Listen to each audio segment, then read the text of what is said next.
This is a Danger Entertainment podcast. DangerEntertainment.net. Danger Entertainment Podcast Network. Hello, Hobie listeners. September 22nd through the 24th, we will be at the Cincinnati Comic Expo at the Duke Energy Convention Center in Cincinnati, Ohio. You should be there.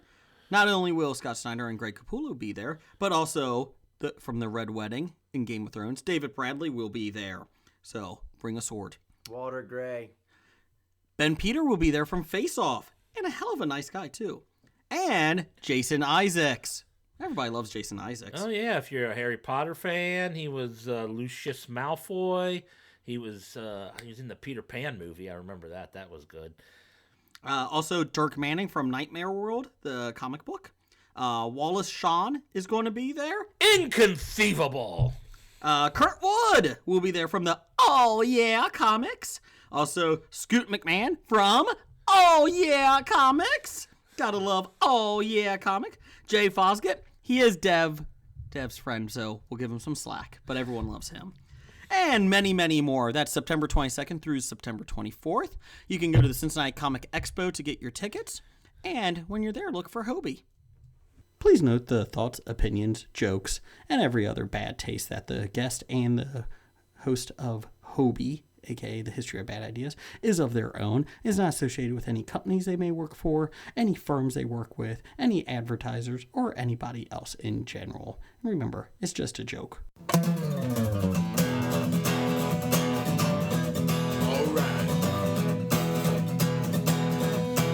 It's about comic books and movies, growing up with Rokusuke, Superman before Zack Snyder ruined him.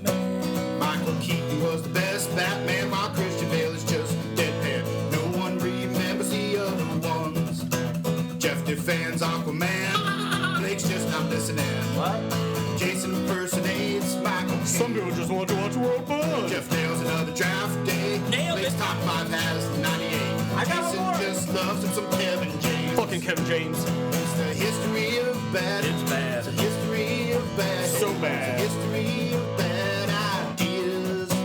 It's a history of bad. Oh, yeah. It's a history of bad. LaCroix. It's a history of bad ideas. Podcast. Welcome to the History of Bad Ideas, episode number 183. I'm Jason. I'm Jeff. Blake's not here. He's No. not.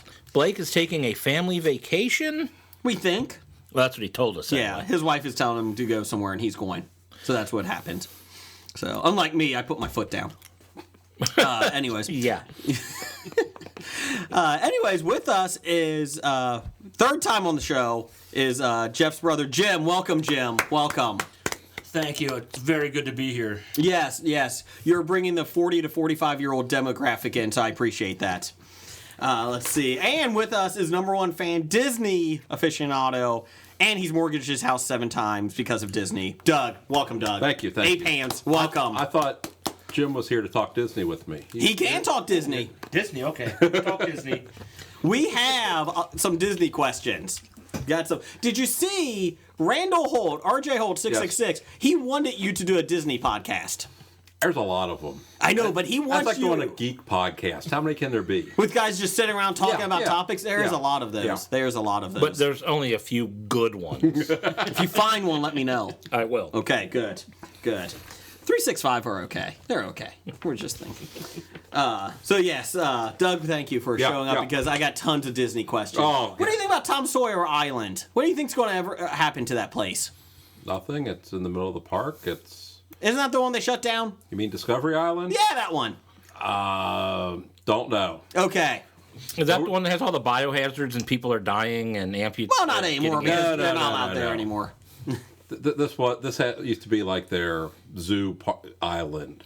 So then once the Animal Kingdom opened, which you have a map for, No, yeah, right here. they closed it down. But is that the one with the water park too? They closed down? It's across the water from it. It's in the same vicinity. What's the one with the water park? They River shut down? Country. River Country. That's Yes. the one I'm talking about. Not Because he used Discovery. lake water. Yeah, and that was not good. Because there's- nobody died. That's true. Conceivably, you could. You could, because it was amoebas or something. Yeah, something if it goes up through your nose. Okay. Or urethra.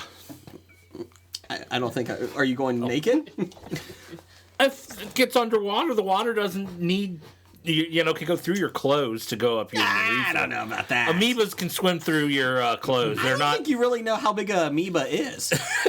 Those are solid things, right? It's a single-celled No, organism. I think you're wrong. Those are manatees. My bad. I was thinking manatees. That was way off. My bad. way off. They're not endangered anymore. Manatees. Good for them. Yeah, they came off the list. Let's start hunting them then. Go for it. Can we do blubber? Blubber, right? That makes oil, right? Mm-hmm. Okay, just making sure. Welcome, Jim. Glad you're here, aren't you? Okay, let's see. I just want to say some up downs this week. Well, let's do up downs. One thing you're up on this week. One thing you're down on this week. Go ahead, Jeff. You can start. Anything you're positive about?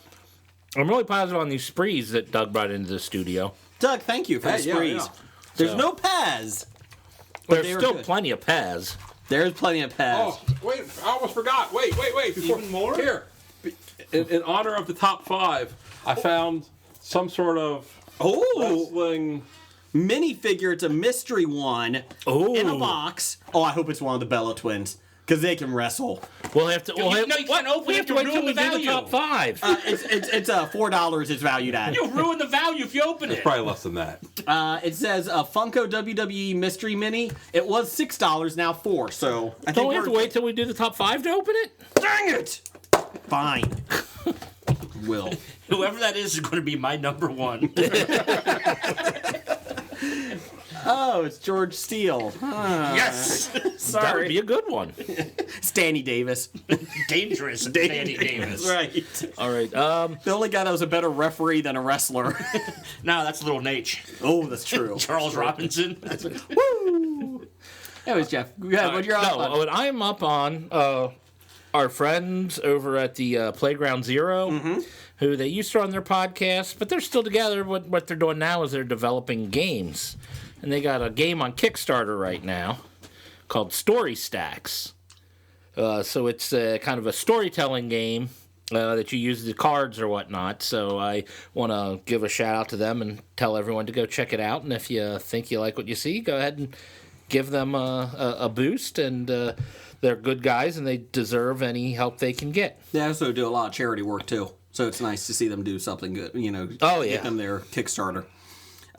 They dress up as superheroes and visit children's hospitals and that. So good for them. So you want to link it on our? Did we link it yet on our History of Bad Ideas? I was having a Facebook hard page? time linking it, Okay. but I will try again. Okay. All you have to do is hit copy link in the top header and then just put it. Well, on. yeah, I was trying to just share, and it wouldn't let me share Yeah, you to our just gotta page. Did you put it on Tumblr? Oh, yeah. Next I to got- our porn? Yes. Okay, right good. next to the porn. Bowling balls. Let's see here. My up this week. I don't know if I really. I guess maybe Spider-Man. I'm excited about Spider-Man. Homecoming. Yay. Okay. I'm going with that. You sound so excited about You it. know what? I'll do one with you here, Jeff. I'll do a Kickstarter. I'll do Michael Liao's Kickstarter, Curse of the Vessel. Yes. I linked it tonight on a Facebook page. He's $500 away. So Oh, come on, everybody. Let's help Michael get that. he's we're on his Danger Entertainment Network. Danger. So let's give him that couple $100 left. And he said if they get it this week, there's going to be a lot more extras added in too. So at one point, he was giving away a sketch from the artist on it, if you were the next person to put in for the Kickstarter, just next person. So if you check his Facebook page out, so I'm going with Michael Liao. Doug, what are you going with? Up? Pandora Land, Avatar Land. We're not going to get into that again. Oh, I'm just asking. You know- I'm just asking about Avatar Land. My not Avatar. son, Pandora, the world of Avatar. my son was so excited after you left. He's like, "When is Uncle Doug taking me to Avatar Land? When?" And I said, "Let's not disappoint you, okay? There's a lot more you're going to be disappointed in your life." Just saying. Sorry. You know, it's sad that he's going to have to grow up knowing he's got cheap-ass parents. no. Sad. It's just, they don't love him enough to take him to Disney World. They don't love him enough to mortgage his house 8 times. I think it was 9. You know, the things you do for your kids you like, you know. Obviously. They're explaining a lot with our parents. Yeah, well, yeah. You know. I'm up on the beginning of Batman versus Superman. What? I watched it last night. On purpose? Yes. Okay. That was so bad that Jim just got a text from somebody, even though we're not live, asking what the fuck was that about. That's how bad it was. So bad. Now maybe because I was expecting the worst. I was expecting Ghost Rider 2 horrible. Oh, let's not get that Independent far. Day Resurgence horrible, where they're almost unwatchable. Don't you fucking say the next one. Don't you dare say it. Don't you Jurassic say- World. Hey, shut your fucking mouth. You shut your mouth. That was an artistic, beautiful show. Artistic piece of shit. Well, maybe two, but That I really couldn't get into because the whole time I'm watching, I was thinking, how in the hell did this make $600 million? I don't Jurassic get it. World or Yes, Jurassic Oh, World. Shut up. But I thought the beginning, I mean, maybe because the bar was set so low. But I didn't think it was too bad. Batman v Superman. Yeah. The editing was awful. That was horrible editing. I mean, did you like Lex Luthor, aka Jesse Eisenberg, aka Mark Zuckerberg? He wasn't bad. Yes, he was. He wasn't bad. He wasn't Lex Luthor. Okay, but I'm not a Superman fan, so No one is. I might have seen Man of Steel. I'm sure I have. But I don't really care about him. I will say it's better than what's the Bryan Singer one? Superman. Superman Returns? Yeah, there you go. I saw that won't. with Brandon Routh. Do you think Superman Returns is better than Batman v Superman? Yes, and Man of Steel. Ooh. Well, Man of Steel, I'll give you that. Oh, ooh, wait a minute. I thought Man of Steel was better than Batman v Superman, Oh, that's a tough call. and I hated Man of Steel. He was a crab boat fisherman. Yeah, He was on something like Deadliest that. Catch. Oh, man, that's a tough one. I don't know. Did you like Doomsday? Well, let's go and get to my down. So Okay, we'll get to that. there. We'll get there. Jim, what are you up on? I am up on this delicious Porch Rocker beer From Sam from Adams? Sam Adams. It is good. Mainly, I'm up on the summer beers that come out that you get to enjoy, where you're not tasting like you're chewing on grass.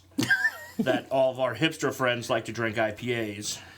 So let's get some nice, refreshing beer out. The best is when they get really hoppy IPAs, even bigger. Yeah, that's my down. Okay, let's get to Well, we're on downs then. Jim, that's your down, My okay? downs are really hoppy IPAs that are on the verge of undrinkable. Okay. Doug, what's your down?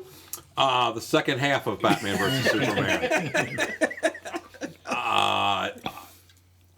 Doomsday. Really? Yeah. Really? Yeah. I didn't. Yeah. Because you have no feeling of him, Superman, dying. Spoilers, 8 months, 10 months, whatever it is later. Crap! Sorry, my bad, Jim. He dies. But there was no feeling like, oh, okay, Superman died. Okay, I didn't who really care cares? because I don't like Superman. Okay. Yeah. Batman's costumes, I thought were horrible. I like that he had the Devil Wears Prada costume changes. I like that. He had a lot. And then at one point, But no nipples. There was no bat nipples, that's true. Superman's talking to his dead dad. Oh, yeah. Now I kind of understand how he can talk to his dad or whatever. they Yeah. do. Okay, sure, but what about his dead dad, who's just human? How does that work? No, he was a dumbass because he just let the Well, I didn't tornado want- get him. He talked to his dead human dad? Kevin Costner. Oh, then he was just hallucinating. Was he? Okay. I'm assuming. I don't know. It's not like he was in the Krypton Matrix thing or something where he could talk Right, to right, Jor-El. right. That's what yeah. See, Doug, that is why it was such a bad film, because you don't even know that if he was talking to him or not. No, his dad just came out of the corn. Well, I knew his dad was dead. Oh! His dad just With came out Shoeless of the Joe corn. Jackson? Yes. and he threw baseball with him, didn't he? Well, I can either take down Superman, or I can take down Doomsday, or I'm going to take down the 1919 White Sox. Damn it, I'm taking them down. He built it so he came. That didn't sound right. That's the porn version of it, isn't it? That's fine. Okay. Did you like Lois Lane picking up the only weapon that can kill Superman and just toss it in the water? Don't worry Yeah, about it. I didn't quite understand I'll that. throw it in either. the water. And then worry somehow she knew to get it to kill the other thing. You know, Because he was based on Zod, okay, my question is, though, if which was stupid.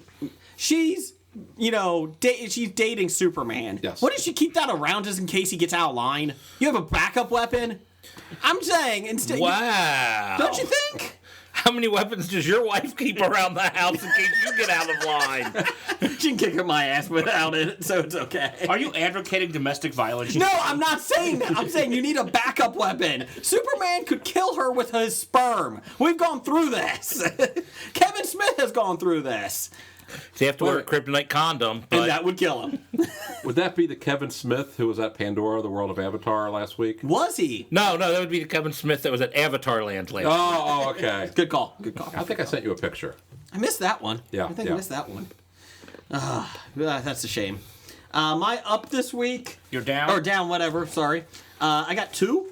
I got Inhumans. That looks like the Doctor Who series from PBS in the 1970s. My God, does that look bad. Anyone else? I actually thought it looked enjoyable. What? I plan on watching it. I'm still thinking of going to the IMAX? IMAX and watching it. Well, I still think it's going to be bad. I'll still watch it on TV, but come on. That looked bad. The set pieces? No, sorry. Jim, back me up. Come on. I'll give it a shot. I didn't think it was horrible, but I wouldn't say it's in my top 5 most sought after. It's not encouraging. No. What kind of superhero do you have that if he talks, he destroys worlds? He's never going to use it, so what's the point? Oh, he uses it every once in a while. He uses it. Okay. You feel like that's a good weapon for a wife. You can't talk! You're going to destroy the world. Send complaints to Jason at Crafting Knowledge. The other one, I think, is the Jumanji trailer. Oh, man, did that look bad. Oh, I thought you liked it. Oh, God, no. Oh. No. I love Jumanji. Somehow I still don't understand What's the why. second one that came out? Space Dust? Or Zathura? Thorough. Yeah, that was not good. It did have But Dax it had Dax Shepard, though. Shepard. Did have Dax Shepard in it. I like Dax I was about Shepard. to say, is that a plus that it had Dax Yes, Shepard? he was in Without a Paddle. Yeah. I like He Without had the a only Paddle. good line from Without a Paddle. Which was? I never thought I'd be happy to hear anything that sounded like Creed. That's right. Yeah, Jumanji does not look good. They get sucked into the video game world. I'm just tired of new movies coming out based on old movies and old plots. Let's get some original ideas out here. Problem is, the original movies don't sell. Like, they make them. They're out there. Half the movies they make are original. You just don't hear about them. You don't see 'em. Tomorrowland.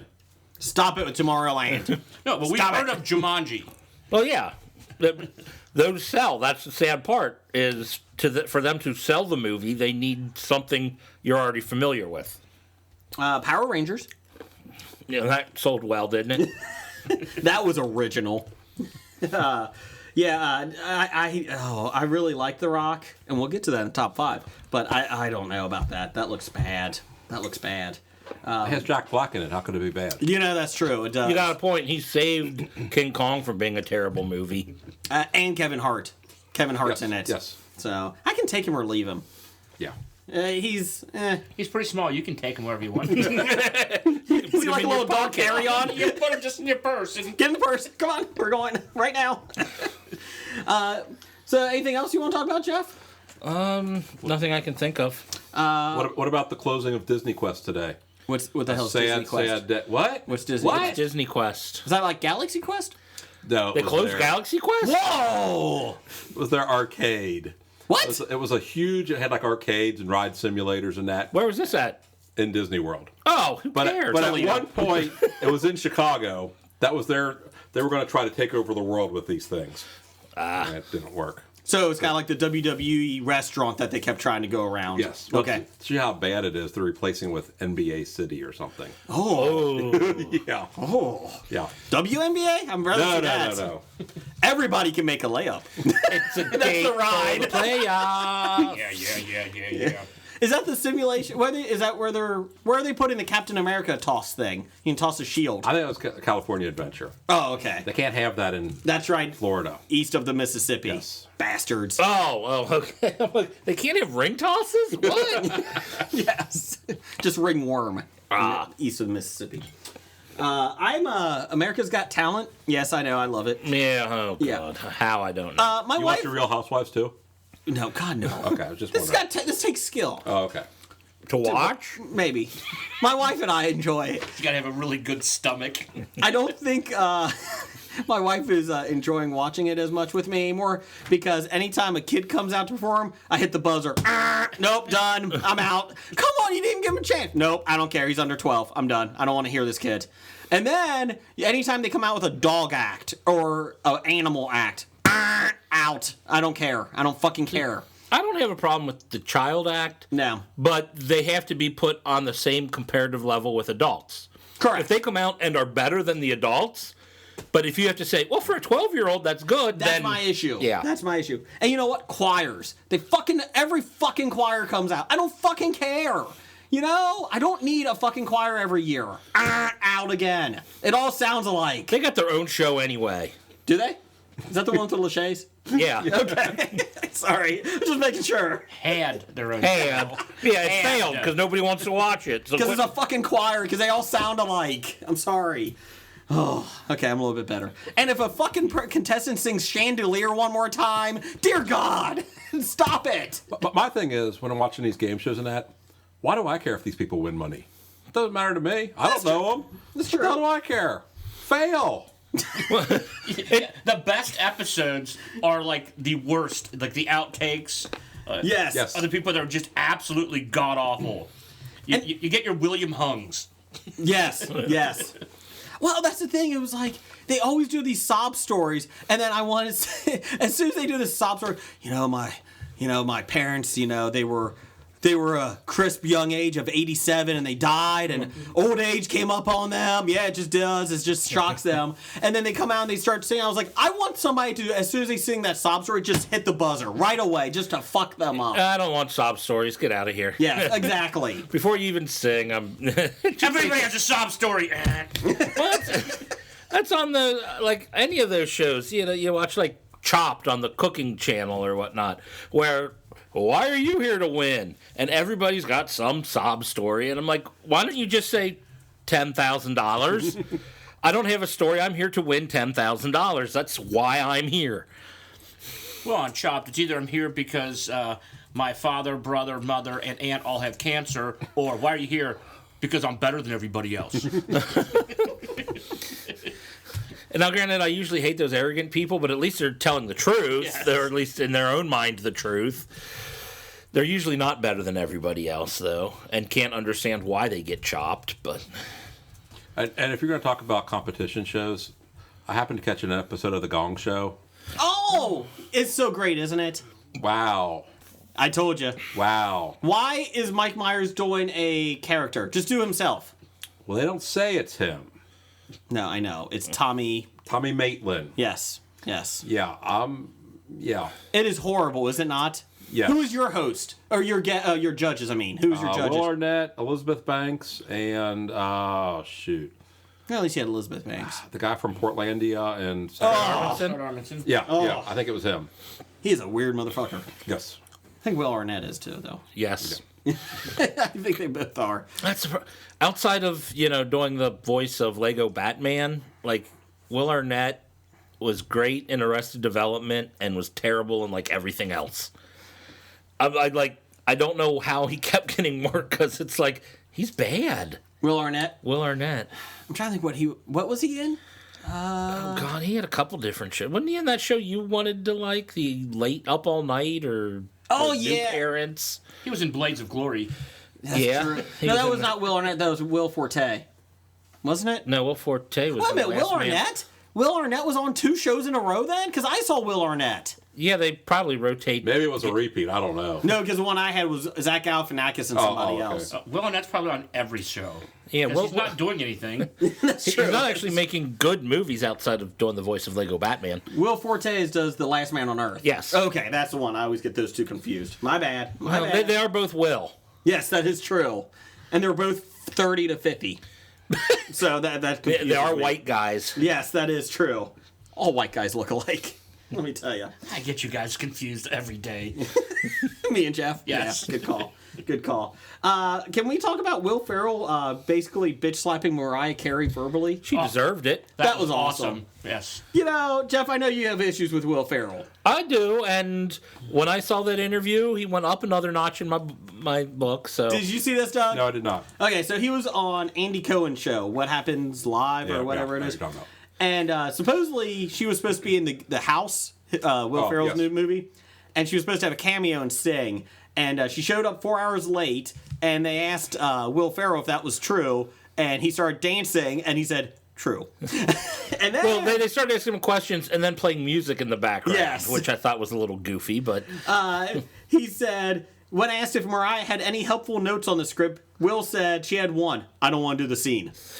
The only scene she was supposed even to though do. it was cleared long ago before she even showed up. Maybe she's smarter than people are giving her credit for. I wouldn't give her much credit. This isn't the first time people have had these same problems with it. No. She decided at the last minute that she wanted to sing a different song than the one she was supposed to, and they said we don't have the production right. We don't have the rights to it. It's like, just because you sing the song doesn't mean we have the rights to it. He says it became quite a kerfluffle. Kerfuffle. AKA shitstorm. And he said she had a request for her trailer, Lambs, because I guess her fans are called Lamleys. Lameleys or something like that. So That's she her wanted Lamely? stuffed lambs throughout her trailer, even though she was only going to be there for a minute. For a one-day shoot. Yeah. Yes.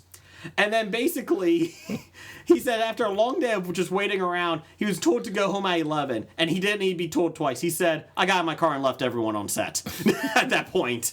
So good for Will Ferrell for calling her out. Why is she That's so the thing. popular? The problem I have is he didn't really call her out. Andy Cohen made him call her out. Yes, but he didn't shy away from it and give the politically no. correct answer. Yeah. I appreciate that. Well, again, Andy Cohen did start an interview with her on television 20 minutes before she showed up because she was that late. Really? Yes. He started That's talking awesome. to her. He started the show before she showed up That's awesome. because she was that late. So he has his Andy And he Cohen even- has his own little. He even claimed he's a huge fan and his show is a fan of hers. And it's like, how can you be a fan of her? She's a piece of garbage. When she Don't hold back. Allegedly. Allegedly. When she makes Nicki Minaj look like the sane one, there's problems. But the good thing is, kids today and the youth of today look at her and say, "Who is she?" And all they can hear is, "Oh, that's Nick Cannon's ex." Good old Nick Cannon. Let's see here. Let's get to our poll this week. We had the best video game console tournament, still in the 2000s. We already have these games. You can do it at Bad Ideas Podcast on Twitter. Atari 2600, Nintendo NES, Sega Genesis, Super Nintendo, Sega CD somehow, Sony PlayStation, the PlayStation 2, the Xbox, and the Nintendo Wii have all gone on. This past week, we had Nintendo DSi, the PlayStation Vita, the Wii U, and the 3DS. Can you explain to me what the DSi is? No. Okay. It was a new version of the DS, like months before the 3DS came out. It was a very bad marketing idea. Or genius, because if nobody knew the 3DS was coming out, I guess they were trying to get as much money as possible. I think it was a bigger screen, I think. DSi was just upgrades to the original DS. DS. Was it better than the Game Boy? Better than the Game Well, the Yeah. DS is better than the Game Boy. No. 6 shades of black and white. Gray. Black and gray. Let's see. In last place was 6%. Doug, here you go, just for you. Nintendo DSi. And third place was the Nintendo Wii U, which surprised me. It surprised me that it got that many votes because Yes. nobody I know likes that, except maybe you. I enjoy it. Like everybody I know who's even bought it was pissed at buying it, I except wish- for maybe you. Thank you, Jeff, for saying that over. Oh, am I and calling over. you out? Yes. Wait, you bought a Wii U and didn't buy me one? I did not buy you one. I bought you a PlayStation 4, but not that. Quick story here. I had bought a PlayStation 4 online on Amazon, pre-ordered, and then I was dropping my kid off the next day that they were supposed to come out, or the day that they were supposed to come out, and I was driving by Target at 7:45 in the morning, and nobody was in line except like 6 people. So I got in line, so I got a second PlayStation 4. I don't know why I did that, but I did. And then I was like, well, how the hell am I? Well, I could sell it online. I'll see if Jim wants it. And you got it. You stuck Yes. it to him, though, right? No. What? No, I don't think I did. Just He, because, he like, charged me the $950 he paid for it. yes. I did get a call from my card company. They're like, you have 2 payments of $400 and something. You never use this card. Why do you have this payment? I bought 2 PlayStations today. Thank you, sir. And that was it. It wasn't, you're an idiot? Well, then my wife goes, you didn't even make a profit. I was like, I know, but it was a thrill of getting one. I was in line, and I stopped somebody from getting one that was behind me. So Did you really? Yes. They only had 10. There was like 15 people in line at that point. Thank you for screwing somebody over, Jason. I'm an asshole. Anyways, in second place, winning 39% to 28%, the PlayStation Vita beat the 3DS. Any thoughts on that one? I was kind of surprised the Vita won. I'm not. There was 4 things that nobody liked on one poll. The 3DS, I think, is popular. People like it. There's a lot of good RPG games. I I've heard. think Nintendo split the vote 3 ways, and Sony's thing snuck in there and won. I was trying to get some games for my son. He's got my wife's old Nintendo DS, just the regular DS. It's tough to find games that are reasonably priced on that because, like, since they don't make it really anymore, I was able to get Yoshi's Island for $15, and I got Little League Baseball. If you go to Half Price Books, they usually have. Really? Yeah, they have like PlayStation games and. I'll have to remember that. Yeah, they have. But that's not books. Yeah, they also have records, What's that? albums. I don't know what that is. Okay. LPs. Oh, okay. Thank you. 8-track? 8-track. Do they still sell the CD? Actually, they might have 8 tracks there. Do they sell the CDs in the big plastic cases so you don't steal them again? Like No, back in the no. old days? Do they go old school like that? No, they still have them in the jewel boxes where they come pre-packaged in the big box. No one's stealing my MC Hammer this week. That's right. I forgot about that. Where you tougher than hell to cut the plastic. When I was in college, a guy in the dorm made a mural on his wall from those long boxes or whatever they call them, the long cases. So like anyone I had, I gave him all the ones I had, and he just covered his entire wall with. It looked kind of cool. I'll give him that. I used to do it in batting gloves at every base I stole. So you had a batting glove on your wall? I didn't even have that. But, Every time we got thrown out. I had 300 batting gloves. I didn't use one. Talk about a waste of money. Credit card company called me on that one too. Why'd you spend $3,000? Bought batting gloves, 300 of them. Good day, sir. Can I get you interested in another credit card? Sure. They just give you these things. I don't get it. The interest rates are really good. They're like 28%. Yeah, that's I feel like good. that's good. That's good. 20 interest rate. They gave me the highest one available. You know what? It was so good. I bought a car with it. That's how great it was. If you could find a company that auto place that will sell it for 28% less than interest, less than 28%, let me know. Got it. Going to own that Honda in 2080. Pretty excited. Pretty excited. Not if you're just making minimum payment, you aren't. Anyways, Jeff, you want to do listener feedback? All right, we will start listener feedback. Well, we will start with number 1 fan Doug. Ape hands? Can't give yourself a nickname. But we did. Well, he's here in the studio to read his own, so take it away, Doug. Okay, will there be a Last Jedi and or an Infinity War trailer at Disney's D23 Expo? I pray to God there better be, right? You're our Disney insider. Why are you asking us? I'm trying to give you content. Oh. Otherwise, these shows would be like 10 minutes. Some people may like that. Well, Blake's not here, so it may be 10 minutes. Story time will be cut down drastically. Did you know that he almost walked into a women's bathroom? I've heard that before. Okay, yes. just check. You know it takes him 23 minutes to tell you that? You know, if he's listening, he's going to be really hurt. I don't think Does he so. listen? No, he doesn't he does. listen to these things. No, he actually does. Okay. He critiques our sound quality all the time. Blake, I'm sitting in your spot, and I just have to say, it's really dark over here. You need some lighting over in this area. We got a lamp. Just think how dark it was before this lamp. I like the mood lighting. You need a leg lamp. Ooh, I do. Here's one for the thigh.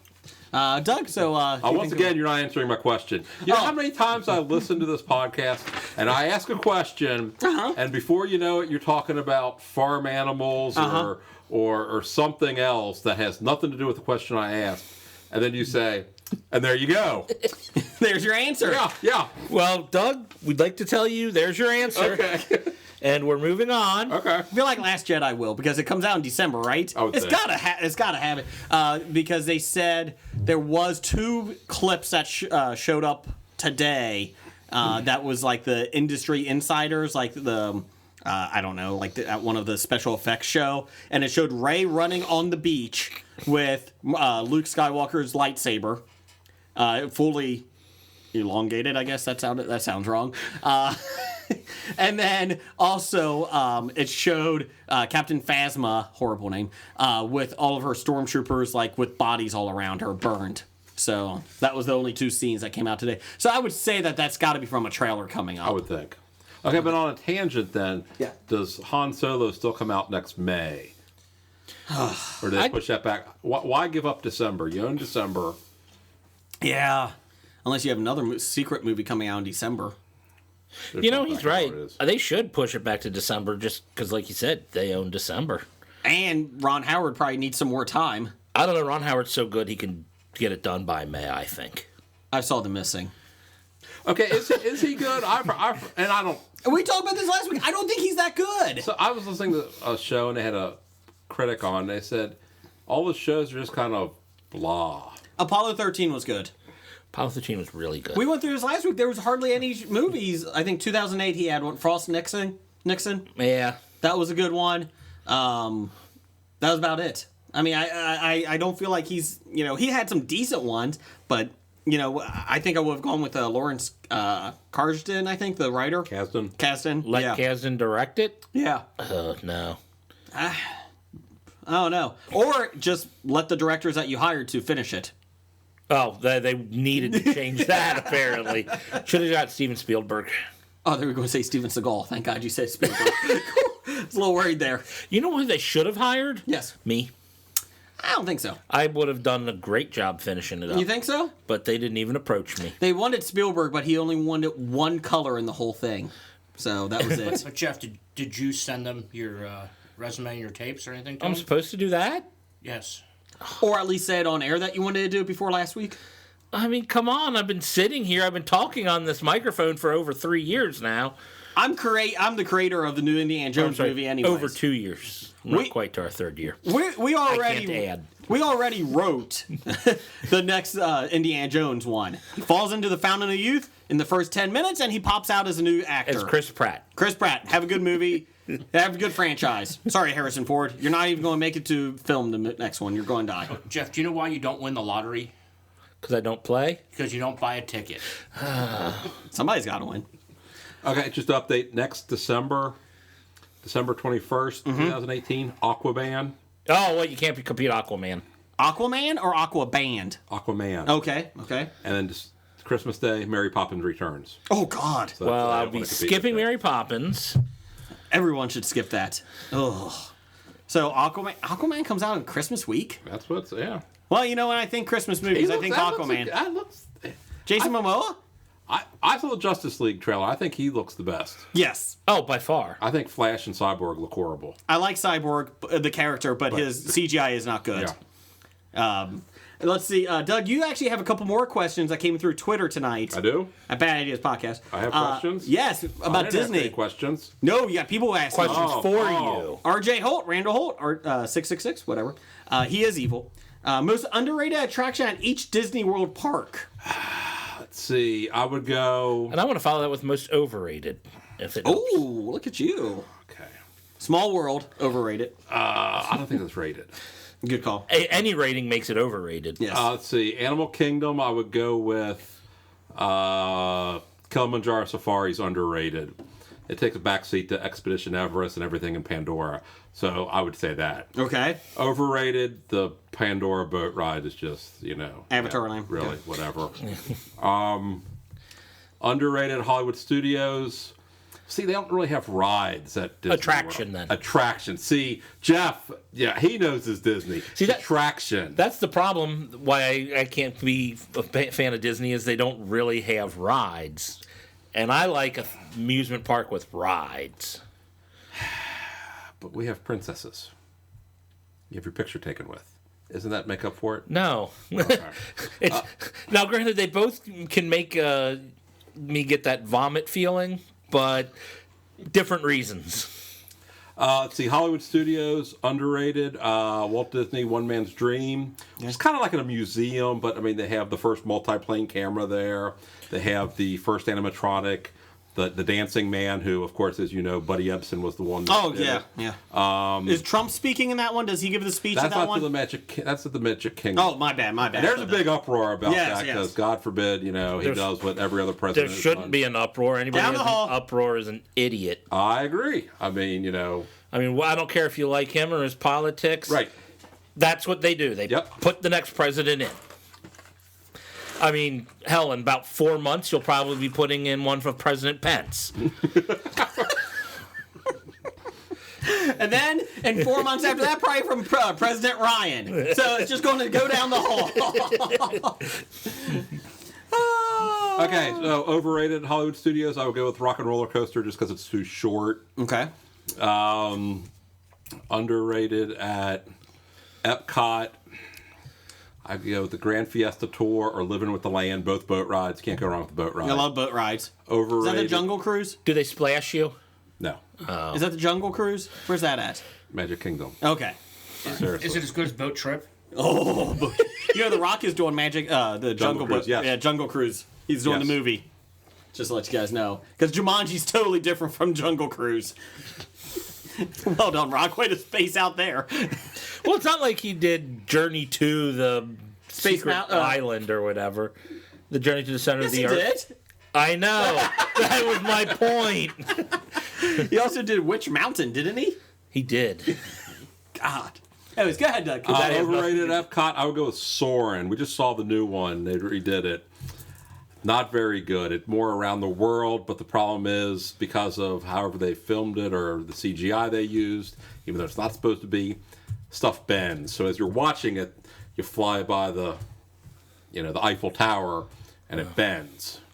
Because they got bad cameras or It's something? just Or the way it's set up. I don't know, but it's. And I knew that going in, but I kept my mouth shut. But even my daughter noticed, and it's like, why is that bent like that? So because I go they with don't know how to tweak their equipment Yes. properly. Magic Kingdom underrated. Jungle Cruise. Jungle Cruise. Yeah, I like the jungle. I'll give you that. Is it updated lately? Or is it from like the 1980s? Yeah, probably. How do you update it? The jungle is the yeah. jungle. It's not like the jungle now has like a Starbucks in the lobby. That would be kind of No, fun. you update it, you just tear everything down, and it's like an open field. I don't like you. Well, that's how you update the rainforest. how you update the You rainforest. clear cut it and You cut, slash, and burn. You also have to put some You're cocaine thinking plants of there, Cali too. River Rapids, which is Animal Kingdom, the boat ride there, where that's the story. Is that So, good? That's really short. I really like the boat rides. the fun I like part the is boat rides. after you slash everything down, you salt the earth so nothing can grow. You're a horrible, horrible person. You know that? Wow. Make sure everybody gets fur coming out of it, though, fur jacket. Anyways, go ahead. And then overrated, I would go Seven Dwarfs Mine Train, which everybody loves. It was their new thing. They come out a couple years ago. It's Snow all White. right. Who the fuck cares about Snow White? It's okay, but nah. And they found out the Disney Seven Dwarfs aren't as good as the other Seven Dwarfs from other companies. Like Shrek. No, Shrek was Oh. no. Sorry, just checking. But like from the Huntsman movie, those Seven Dwarfs are much better. Do they walk around the tree? I never saw The Huntsman, and there was a good reason. So I saw everything wrong with The Huntsman on CinemaSins. That was about it. You know, I actually That's the only movie I ever watched where I wish there was more Kristen Stewart. wow, I thought they had too much Kristen Stewart. No, see, I honestly I enjoyed the movie because Charlize Theron was so good in it. Did you see the sequel? I did. I wouldn't recommend the Yeah, sequel. Doug, you also have 2 more questions coming from Randall Holt. One's in Riddle Me This, just for you, Doug. Uh-oh. For all of us. And a face-off coming up. Just saying. Okay. Ooh. So get ready. Got it. Go ahead, Jeff, whatever your name We're is. moving on. Yes, moving on up. Regarding Hobie's Major League Baseball draft, where we're picking 2 people per position during our lifetime, we got a lot of feedback after our first week. Can pick 2 people per position, and you can send it to us. Let us know. Dev started out by saying Jorge Posada and Ivan Pudge Rodriguez for his catchers. Okay, that was a good one. No, Posada's overrated. You think? You think? The problem I have is after Posada, there's a lot of people clumped together, and I think Posada does fit in that group. During Dev's lifetime, because I don't think he really saw Johnny Bench. Is he better than Jason Kendall? I'm not kidding. I would put Pudge ahead of Because he's had a Kendall. longer career, you think? Ahead of Santiago. No, I'd put Benito Santiago ahead of... Okay. Sandy Alomar Jr.? I'd put Santiago ahead of Sandy Alomar Jr. Okay. Okay. Let's see. Go ahead, Jeff. Should I finish Dev since Yeah. he's going on to first base? Go ahead. We're discussing first base later in the episode. Like, after this. Apparently he's showing his Yankee homerism by picking Mattingly and David Ortiz for first base. Ortiz is overrated. Especially for first base, considering he barely played there. He couldn't catch. He was an awful first baseman. Great DH. Yeah, he'll be in the discussion for DH, but I'm not touching him at first base. He's no Harold Baines. Apparently Apan's Doug What? has one on here. Do you want me to read that, Doug? Yeah, or do go you ahead. want Go to? ahead. He says it has to be Bench and Pudge. Mm-hmm. If you wanted an offensive and defensive catchers, you could replace one with Piazza. I have no issue with that. Can't argue that. You could. I'm assuming your Pudge is Pudge Rodriguez, not Yes. Pudge Fisk. No. Okay. From Jason, Not me. because I didn't get to watch / remember too much of Johnny Bench, so my picks are Pudge Rodriguez and Piazza. Which has been a popular one. Captain Admiral Kirk might have my favorite picks. Captain Admiral Kirk picks Mike Lawson, San Diego, 2016-2017. Mark Paul Gosselaar from Pitch. He had a hell of a career. Hell of a year. Hell of a year. And Jake Taylor, Cleveland Indians, 1989-90. I disagree with Jake Taylor because I think Root Baker is a better catcher. Ooh, see, Jake Taylor had a better team atmosphere. He was a captain, and you can't discount his Mexican leagues. His Mexican league, he was awesome in. So, Root Baker was a motivator. His Yeah, motivational speeches. yeah, that's true. That is true. It's a tough call, but I'm still going Jake Taylor. I'm going with the old guy. Mike Lawson, he said you got to pick him because he won a championship with the Cubs, and I said in the show that was turned down. They declined it, or they didn't do that. He's like, yes, but since the show got canceled in my world, he got traded and got a championship. So well played. Go watch Pitch. It was a great show. Besotted Geek says Piazza and Jason Kendall for catchers. Mm-hmm. And he throws his first base picks as McGuire and Craig Wilson. Now, Besotted Geek had flat out told us he is picking one Pittsburgh Pirate for each position. Okay, good for you. Good for you. Sean over at Pittsburgh Nerd says he's been thinking it over and agrees with Doug. Whoa. Bench and Pudge. I think I agreed with me and you, too. Yes, we both picked that one also. It's a popular one. Des Hazing says Pudge and Craig Biggio. Which I didn't even know they had baseball in San Diego. Yeah, you did, because you saw Mike Lawson catch for San Diego. I think we fictional just got team. done talking about It's a that. fictional team, right? Well, okay. I didn't think San Diego really had a team. You realize neither of them were on San Diego. Oh, yeah. But no, he's from San Diego, right? Yeah, he's from Okay, San there you Diego. go. I'm going with that. But he didn't Yeah, pick a San yeah. Diego player. Shut up. Anyways, moving on. Oh, I'd have to discount Biggio because of his long time Long time not catching. not catching. If he would have stayed there for more than, say, 6 years, Maybe. See, if he was such a great catcher, they would need him to stay behind the plate. But he was put elsewhere because they wanted his offense, but his defense was... Suspect. Well, he was good, but they wanted... Brad Osmus, No, yeah, that's true. who played. Replaced him behind the plate. And from Randall Holt, Piazza and bench. Okay, so we got first basemen now. All right, so we're doing the first basemans now? Yes. This is our discussion? Yes. We'll come back to listener feedback in a minute. Yes. Doug, who is your first baseman? I knew who one is already. One, obviously, Eddie Murray. Okay. You're a Greatest Baltimore switch hitter fan. of all time. You're an Orioles fan. Okay. Maybe not. And then I'd like to go Boog Powell. I'd like to. You'd like to. That is my lifetime. But I'm going to go Todd Helton. Ooh. I thought he put up some good stats. Oh, Todd Helton's a good pick. You know what? I may change mine now because know, that's a good one. I like that. Pujols kind of went down. Yeah. You know. Cecil Fielder? Prince Fielder? Prince Fielder? But then you got the tax Cecil and Prince evasion Fielder issue. together. The other He's option, not Voltron. Okay? He doesn't become a giant lion robot. especially because don't they hate each other? According Oh, do they? supposedly, Yes. they go back and forth. I didn't know. And possibly Rod Carew. Oh, fuck him. But, you know. Wow! Fuck him. What are you fucking why Rod don't we like Carew him? for? Because he can. I'll be honest, I don't know why I hate him, but I remember there was a story about him and I can't remember it now, but fuck him! Because, He's part Jew? Is that it? yeah, because he's in The Hanukkah song. he's in the Hanukkah song. Is that why you hate him? That's why I like him. That's the part I like him. Because he got like a liver transplant or something? Is that it? Wait, I don't understand. How could you hate Rod Carew? Maybe I hated his baseball card kids. He had maybe that was it. I don't know. Fuck him! Wow. And All kind of like racist and bigoted hatred right here. No, I just didn't like him! for no reason. I don't like Craig Biggio either. That doesn't mean I'm racist. You hate white people. I hate everyone. And then I don't think Frank Thomas played first base enough, so I couldn't take him. Okay. And I don't like David Ortiz. I think he's overrated. So do who too. was your second pick? Todd Helton. Todd Helton. Todd Helton. I like that one. Jim, who's your picks? I broke it down to two. I took a players. I want players still active and a players who are retired. Okay. So active players, again, he mentioned Pujols, Miguel Cabrera, and then younger guys like if they play longer, Votto, Paul Goldschmidt, and get that. But I'd have to go with Pujols there. Okay. Again, just got his 600th home run. Mm-hmm. So, and then retired players now. Again, Eddie Murray was on my list. Jim Thome, Jeff Bagwell. How about Tony? Yeah. But I went with Frank Thomas. Okay.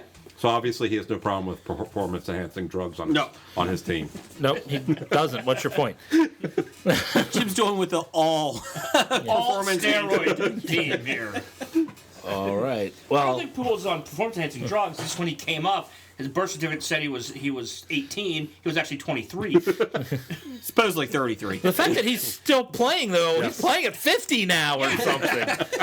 But no, my pick, right away I said Pujols. I mean, I think by far he was Okay. the best first baseman through the last 40 years. Okay. And who's your other one? And the other one, I went back and forth. I'm trying so hard not to be a homer and going Joey Votto, although very well, by the end of his career, he'll probably be there. But I think I'm going Jeff Bagwell. Okay. When you said Homer, I was afraid you were going to take Pete Rose. Oh, God. Have you ever listened to our show? That's never happening. I'm actually There are two types of people. in the world. Those who like Pete Rose and those who've met Pete Rose. I am actually will do a homer. I will pick Joey Votto because I love Joey Votto. He's my favorite player. Next to Jesse Barfield, favorite player of all time. Yeah, and I'll say Because Joey Votto can't throw the guy out at the plate from warning track. Just saying. At least I haven't seen that's him do because it. he never plays the warning track. That's why I haven't seen it. One of the reasons keeping Joey Votto off my list right now is his horrendous base running. It is so bad. But Friday night, he stole third and then scored on an overthrow. Yeah. I think I could have stole third on that because they had the shift on where no one was playing third base, so he ran, and then they overthrew the ball because no one was covering third base, so he threw behind the guy coming to cover.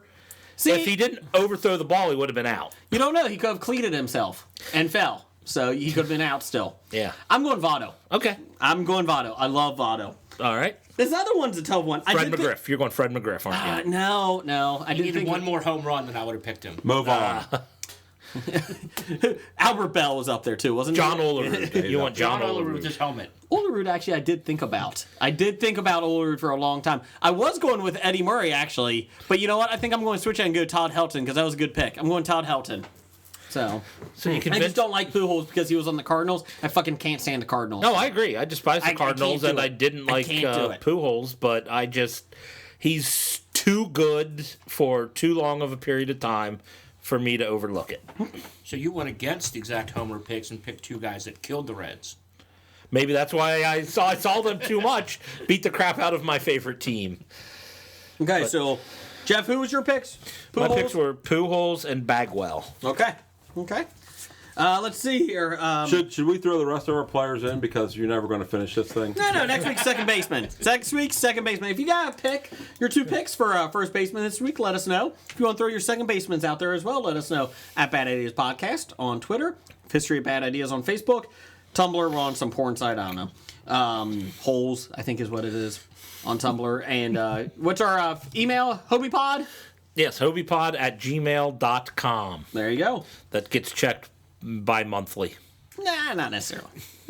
Things going to change. Sometimes tri-monthly. Go ahead, Jeff. Quarterly. Yeah. What do we got next, Jeff? Oh, yeah, we have stuff next. Yes. Regarding last week's top 5 of patriotic films, America. Randall Holt says Rocky IV and Invasion USA. That's all. Daddy Waffle sent one in too. His top 5 were all Point Break. I think it's a 2016 show. Probably. Film. So well done. The 2016 is far superior than the 90s one. So good job. I appreciate you actually knowing your Point Break. So well done. Go ahead, Jeff. We got a question from Dr. Bednar. I put this in. The intern put this in there just for you. Just for me. Yes. I personally discussed this with Dr. Bednar this weekend. Mm-hmm. But his question is, I read Ready Player One on vacation and am excited to see a live-action film in 2018. Then heard Spielberg was directing. Thoughts? I know you already discussed this once, apparently. Maybe recap, or maybe you can have more to discuss. But the book was damn good. I did not read the book, You should. but it was awesome. That's my Neil pick. Yes. The book was damn good. And definitely right in the wheelhouse of things that I enjoy reading. And looking forward to the movie. The biggest problem is I know they're going to have a hard time getting the rights to everything that was in the book. Because when you write stuff in a book, you can talk about things that but when you put them in a movie, you have to buy the rights to do so. That's why when we discuss with Spielberg being a good director or bad director, that's why you get Michael Bay to direct the final scene. That way you can use Optimus Prime and Transformers in it. It depends. Is Optimus Prime a good guy or a bad guy? Because I saw the trailer for The Last Crap. It doesn't matter in this book. Okay, matter. Just checking. Because you're going to, if you use the Optimus Prime, you better use the old one from the cartoons from the 80s. Not his steroid one today. Yes. Not the Pujols version. Not the Pujols version. Good chalk. Good No, call. yeah, you need to use the, what do you call it, the Semi. flat-faced semi look or something. They said in the new Transformers: The Last Crap that he doesn't even transform into a truck. What the fuck? Well, if you don't have to, why? Because every battle's better as a semi.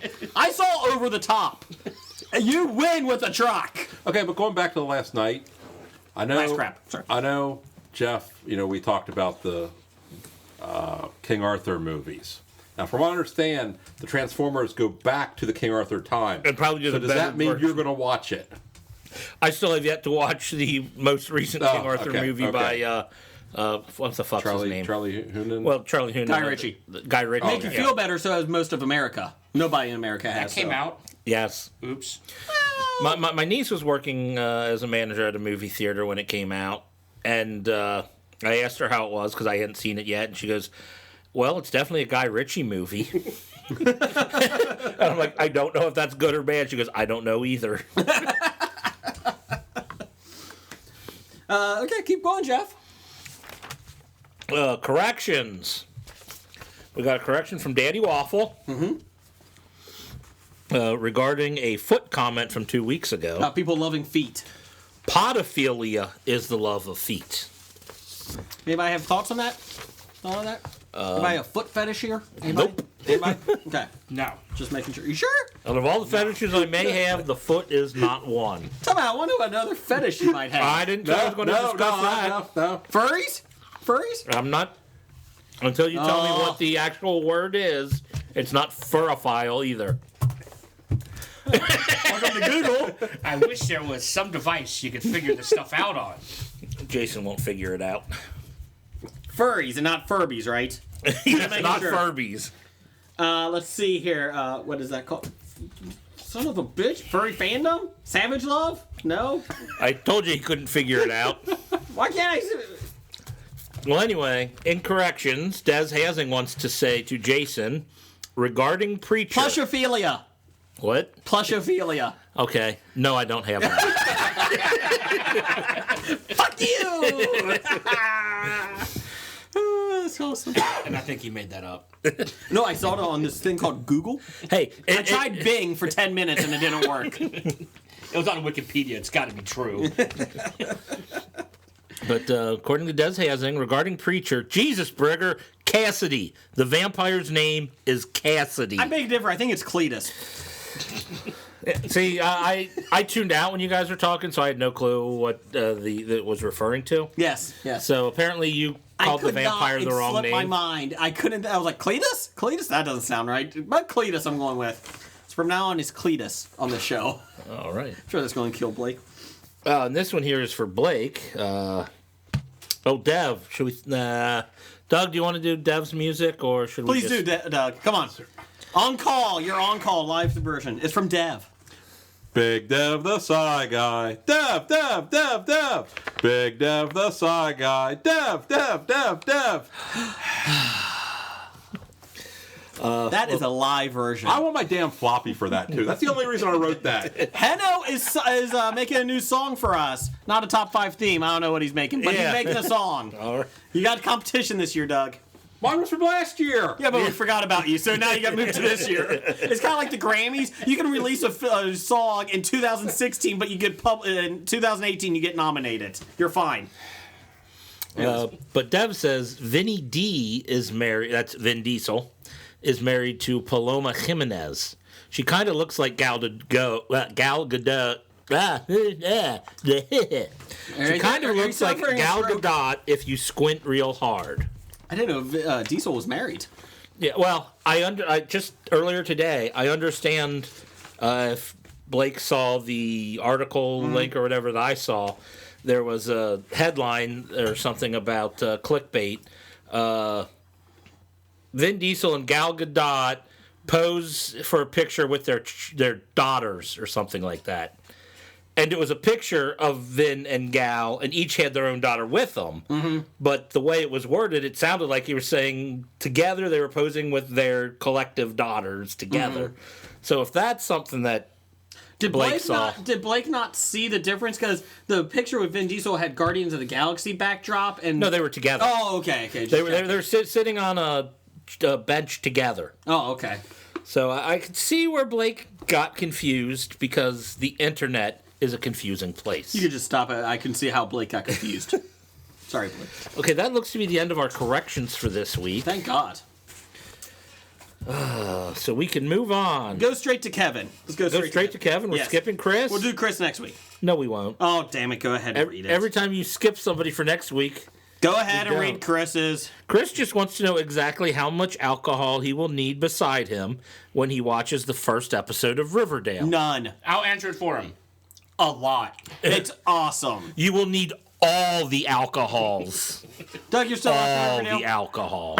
You know, I feel bad because I'm the one who said, "Hey, Jason, are you going to watch Riverdale?" And I do. And I got hooked. Yeah. And I can't stop. I really want to. Yeah, apparently I can't.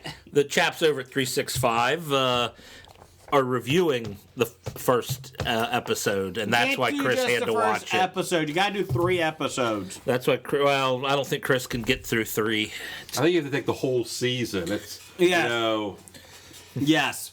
When they have a dance off, you got to like it. That was not And a good. dance off? I think they did. Oh, okay. All I know is that my wife even makes fun of me for this. Well, like, My wife loves it. I just But- love when they completely forget plot points from the second episode, and then like in the 11th episode, they're like, "Oh yeah, remember that thing we talked about 12 weeks ago?" The guy got killed? yeah. We should probably solve that. The overall murder thing. Yeah, maybe we should go back to that. I've got to tell you guys, too, also, just a quick thing I just popped in my head. In Cincinnati, America's Got Talent is bringing their auditions here. I forgot to tell you this. You did forget. Yes. So When? November, I think it is. So I asked my wife if I should do it. Should do this? Do your impersonation. And she asked what my skill, what was my talent, and I said, well, if we can't do a podcast for a minute and a half on our audition, because that would be gold. I think my impressions. And I didn't even get that word out, and she said no. And I said, why? Because she goes, you are horrible. And then I started to do a British accent. And my wife even said, I don't even know what country you're trying to do. And I said, that's my British one. She said, no, it isn't. Why is everything sound like it's South? And why do you declare everything in every impression? Then I started declaring. I said, no, this is the difference. Here's my South. You gotta do the Louisiana crawl. You gotta do the low voice. I do declare that it is my Remy LaCroix. So I just want to let you know, even my wife doesn't support my impressions. You know. tried really back hard. in the early days of this podcast. Yes. I used to send in questions and have you try to do it in different accents. Yes. I think people need to start doing that again. Okay. And you guessed the accent that I'm trying to do. We won't tell everybody. Here we go. Instead of you guessing, you tell us what it is. So we'll say that's probably the closest to true. Give me one, Doug. Give me a good one. Give Russian accent. No, that's German. That's German? That's German. That sounded like strangulation. I will sing the Russian anthem. Now, I will sing the Russian anthem. I was trying to do Nikolai Volkov. That didn't work, did it? That sounded closer to Southern. I think your wife's got a point. Say "da" at least. Da! Oliver Queen, wait, you what? have failed to sit. No, that's just me being Rocky Oliver. IV, I must break you. Listen, I will break you. Here's not. No. I do declare it's like hitting a piece of iron. That's what I want to see in my life. Is a real Russian Southerner. I'm from Moscow, but I live in Mississippi. So you got till November to practice, huh? Yes. Yeah. My wife said that she's not going to support me in this endeavor. I feel like I could nail it. How long have you been married? It'd be 10 years. Okay, so 10 years. Yeah. And when you said, hey, I want to do this, the first thing she said is, what's your talent? Yes. Besides impregnating. Which apparently you can't do that anymore. Oh, no. So now it's only impressions. I think America's Got Talent won't let me do that on stage. What's your talent? Impregnating? Get on up here, Heidi. Well, they both begin with IMPRE. All right, fine. Howie, get up here. That's how powerful my sperm is. Come here, Howie. Always love a good bald head. Anyways, moving on. Next question is from Kevin. He wants to know, which movie would you be interested in seeing first? Batgirl or Black Widow? Batgirl. Black Widow. Black Widow. Really? Neither. No interest. I'm saying Black Widow because, A, I've got the interest of the Black Widow character already established, and there is, people age, there's a finite window to actually get a movie about that character with Scarlett Johansson out. So that's why, if you wait too long, they won't be able to do it. Yeah, I don't think Alicia Silverstone as Batgirl these days is No, that would be terrible. I'll be fine with it. I did see rumors of who's in it. Did you see their list? No. Bella Thorne and Emma Roberts were the only two names I recognized From Batgirl? for Batgirl. Yeah. To be Batgirl? Yes. because they want nobody. So there's people I never heard of. Huh. What's Bella Thorne? What's she been in? Sounds like a wrestler to me. She was in a Disney show with Zendaya. Okay. But she Zendaya was in a Disney show? Yeah, she's in one now. Oh, wait, I'm sorry. I was thinking of Zendaya.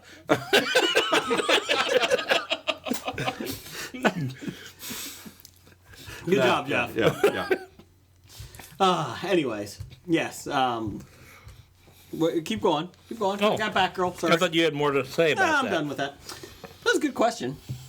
From Captain Admiral Kirk, what are your thoughts of Comic Con HQ? And a link to the ComicConHQ.com.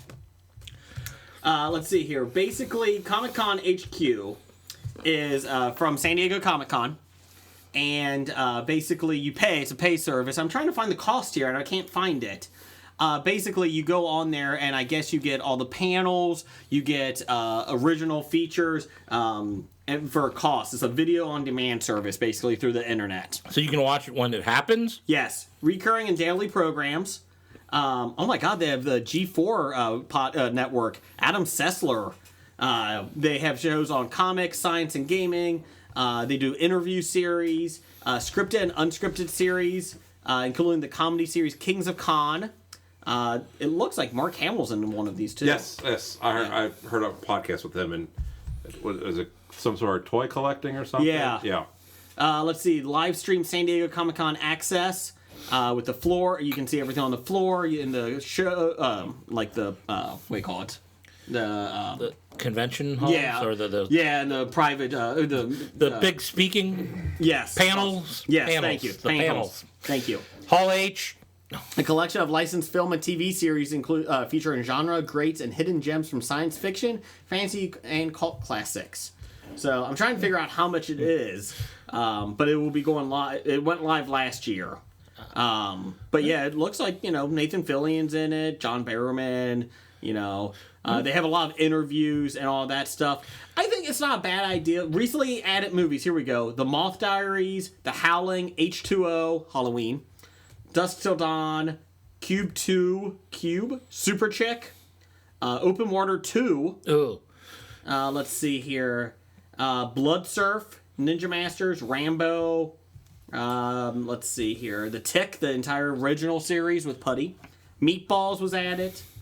So there you go. There's some of your shows.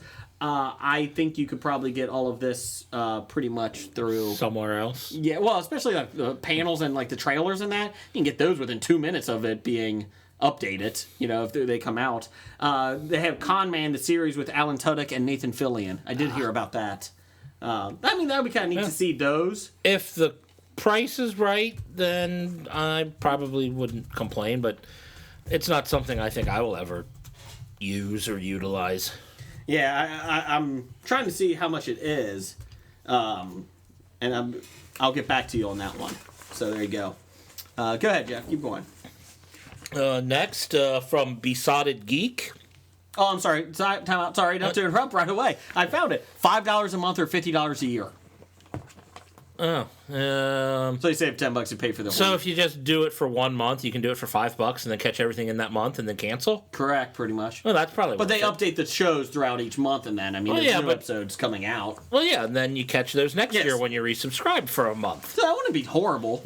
So, there you go. I don't think it's a bad idea. I just think it's going to be tough to get a lot of people involved. I mean, it sounds overpriced for what you're currently getting unless you say, jam it all into 1 month. Yeah. And then next, we'll head over to Besotted Geek. And he wants to know, what's your expectation and or anticipation for the next batch of DCEU movies post Wonder Woman? My expectation is Justice League will fall flat, but Aquaman will be awesome. Doug? I'm with it. Yeah. Aquaman looked to be the best thing in the Justice League trailer. And Wonder Woman 2, if they make another Wonder Woman. They did. Patty Jenkins just signed on. Oh, did she? Yeah. Did Gal Gadot sign? I don't know if she's on or not. I think they're going to just back up a whole truckload of money. I have a feeling they're going to do what they do with all their movies, and it's just going to turn it all into crap. Oh, did you see Wonder Woman? No, I haven't seen Wonder Okay. Woman. But everything else I've seen in the last 7 years? 7 years have not been impressed at all. What about the Batman? When's that coming out? They're still talking And about the that. next batch, or is that the batch after Have the they next batch? started filming the Batman yet? That's a good question. Do Do they have a director? Matt Reeves. Matt Reeves, who Yes. did the Planet of the Apes movies. They did sign. I do remember. Ben Affleck is for sure still on board to play the Dark Knight. That was 5 days ago. Okay. Look at that fast. I liked him as Bruce Wayne. I have no issue with him. You didn't think he was too angry and angsty? I hate everybody, and I'm going to kill anybody who pisses me off. Did you know his parents got killed? I heard that. Not by old age. Yes. It didn't creep up on them. No, Joe Chill did. That's right. I kind of agree with you too. I really don't have much excitement for Justice League. Cyborg's going to be awesome. It looks terrible. No, the movie. So It still looks solo terrible. movie. Green Lantern Corps is going to look great. Yeah, Green in Lantern 20 what? Corpse, Okay, the okay. corpse, the zombie ones. Yeah. Yeah. That comes out in 2020. Oh, I suppose that Harley Quinn one. What is it? Oh, Gotham Sirens. That could be decent. That could be decent. Batgirl could be decent because it's Joss Whedon. Ooh. They So- actually signed on to do that. He's directing and writing. Ah. So I have no problem with Batgirl. I think that could be decent. Who's Batgirl's big bad guys? That's a good call. Same as Batman. Oh, is it- okay. Yeah, I mean, I don't know. It depends Commissioner which. Gordon. Well, unless you do Cassandra Cain, the younger girl one that I love, the character I love. But I know that's not. They're doing Barbara Gordon, so maybe Joker. It's probably going to be Joker again. Well, I guess it's always Joker. So let me get this straight. You don't like Jews, but you like younger girls. No, stop it! Stop it! Stop it! That is incorrect. Wow. Well, since we're already speaking of Wonder Woman, the Pop Culture Cafe would like to know, with Wonder Woman being a successful film, will Hollywood now rush to fast track of female superhero movies? Well, they're doing Gotham Sirens and Batgirl, so they're doing that. I'm fine with it. As long as you make them good. They're not doing Black Widow yet. They're not doing Ghostbusters rushing. 2. Thank God. So, But they're already doing, Marvel at least was doing, Captain Marvel. yeah. So that was already. So on here's the the funny agenda. thing. So we were at the Indianapolis Children's Museum. Great place. Instead of playing softball, go ahead. Anyways, so we were up there, and the shop had this huge Playmobil. If you guys remember Playmobiles, I can't believe they still make them. They're like a movie. Are they? That's what I've heard. Oh God. Playmobiles, those are the things that when you were in your crib, you'd look up and they swim No, around no. over your head. They had like islands. You had cowboys and Indians. You had what else was it? They had the farm set. They had all these different ones. I'm going to say no, I don't remember Okay. Playmobil. They're like Legos, but bigger pieces. Like you didn't have to. There wasn't much design for it. I mean, it was easier to build. Anyways, so they're pretty cool in theory, but they were always expensive. So we were at the Children's Museum, and in the store they have the Ghostbusters Firehouse as a Playmobil set. They have a pizza delivery, pizza or hot dog vendor on the street, and Slimer in a pack. With the ghost, or the hot dogs coming out of his Yes. mouth and going, blah. But you had them as figures too. They're action figures in it. Then you had the Ecto one, and you had the dogs. The gold, yeah. Yeah. So I was like, Those things, yeah. that was awesome. That is awesome. I love it. I looked at my wife. I was like, I think we should buy it. Now, granted, it was like $300 for everything, so that wasn't happening. But I was like, that's really cool. Then I looked at the Figures? Firehouse. It's the women one. It's the most recent Ghostbusters. And Did I'm they like, watch the movie? They didn't go in the firehouse. and I'm like, but that's not right. Like, you're supposed to. I have nothing against the women playing the characters. I didn't care. I wasn't that upset. But at the same time, I'm like, but you can't have all the original character set thing from- features and not have Venkman and all them. I'm like, how do you not do that? And the women didn't go to the firehouse. They didn't. Did you see I the didn't see movie? it. I haven't seen the second one. Oh yeah, they Or third they one. were like looking for places to go, and they were looking at the firehouse. And like, that's perfect. Then they told them what the rent was, so now they're above a Chinese restaurant. Oh, okay. So they should have a Chinese restaurant. It was the women. it was the firehouse. Are you sure? Yeah. Playmobil Ghostbusters. As I show this to the simulcast on TV, those are men. Those are the They men. had the women. They don't look figures. like men. no, What? that's the men. Really? Yes. They had the women figures in this one. I'm not kidding. I was shocked. Pick your Ghostbuster: Venkman, Stantz, Spengler, Zeddemore. I don't know. Well, maybe Indianapolis Museum has a different one. Or maybe you're wrong. I don't think Were you so. drinking there? I know, but I should have been. A lot of kids there. Really? $70 for it. Really? There was kids at the Children's Museum? Go figure. I know. $70. That's actually not bad. Sounds bad. Yeah, they had the women in it. Are you sure? Yeah, look at it. Oh, well, maybe I was wrong. I might be an idiot. So you should have bought it. They have the women's set. Maybe? Oh, I'll be honest. They just kind of look like women. No, I'll give it to you. Looking at those figures, they look like women. That's an insult to the artists that made the figures. Okay, Jason, on your Playmobil sets, did you glue those pieces together? No, because these were a lot easier to make. Well, I stand corrected. Aren't you glad you brought up that story? I feel like Blake all of a sudden. He should put story time into that set. I'm an idiot. We're all now dumber for having listened to that. All right, we're Is going that not a cool set, though, Doug? Yes, it is. That is a cool set. to end this listener feedback with Professor Number One at Dr. Number One. He's watching nothing but trailers.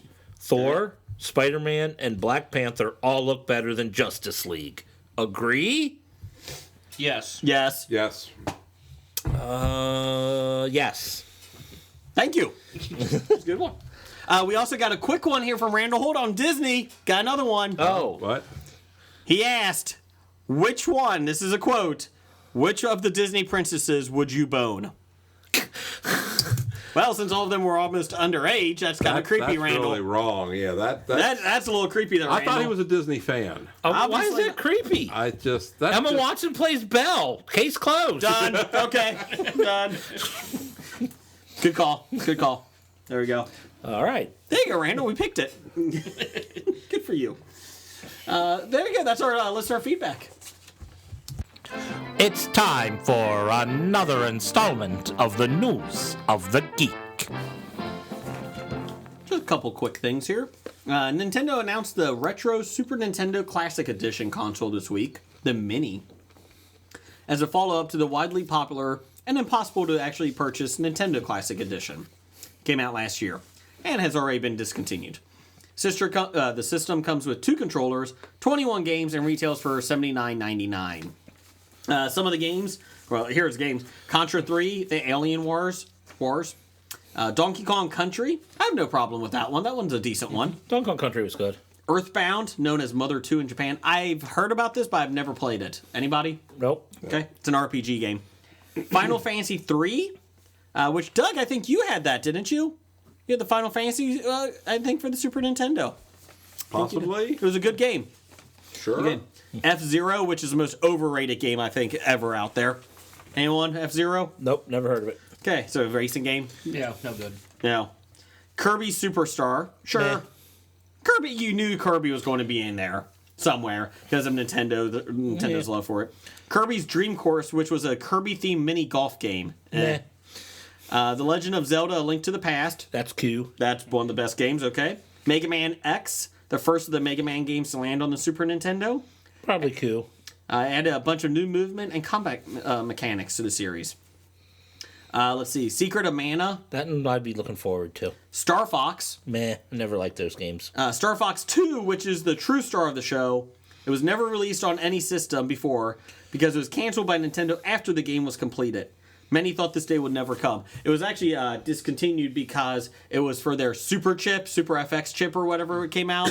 And the problem was, though, that's when Sega, I think, came out with their CD or 32X, one of them. And then Sony came out their PlayStation, and pretty much anything looked bad compared to what they had. So they realized they need to get a new system, not more. Correct. Street Fighter 2 Turbo Hyper Fighting. My God, that was a lot of names. That's fine. Get a Street Fighter in there. Super Castlevania 4. Okay. Super Ghouls and Ghost. Fuck that game. Super Mario Kart. Super Mario RPG Legend of the Seven Stars. The first Mario RPG. I remember when that came out. Never played it, but it was getting a lot of great hype because I was working at the toy store having to sell video games to people, and that got a lot of hype. This is the reason I would buy it. Super Mario World. My favorite Mario game. Love that game. But the best Mario game is coming up later. Let's see. Super Metroid. Often described as one of the best games ever made. It's a third in the Metroid I franchise. never got into Metroid at all. Ever. I agree. I never did either. Super Punch Out. The one without Mike Tyson. Or, Well, they didn't have the rights Dream? at that point. yeah, I'm trying to think who it was. It was. Was it Mr. Was Dream? it Mr. Dream? I think so. Was it? That sounds right. The Sandman. No, he was in the major circuit. Sandman was one of the guys you fought like right before you fought Yeah. the final guy. Sandman was awesome. I loved his character. He was from Philly in it.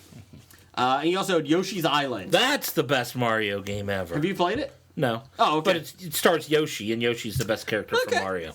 Jim, will you be buying this?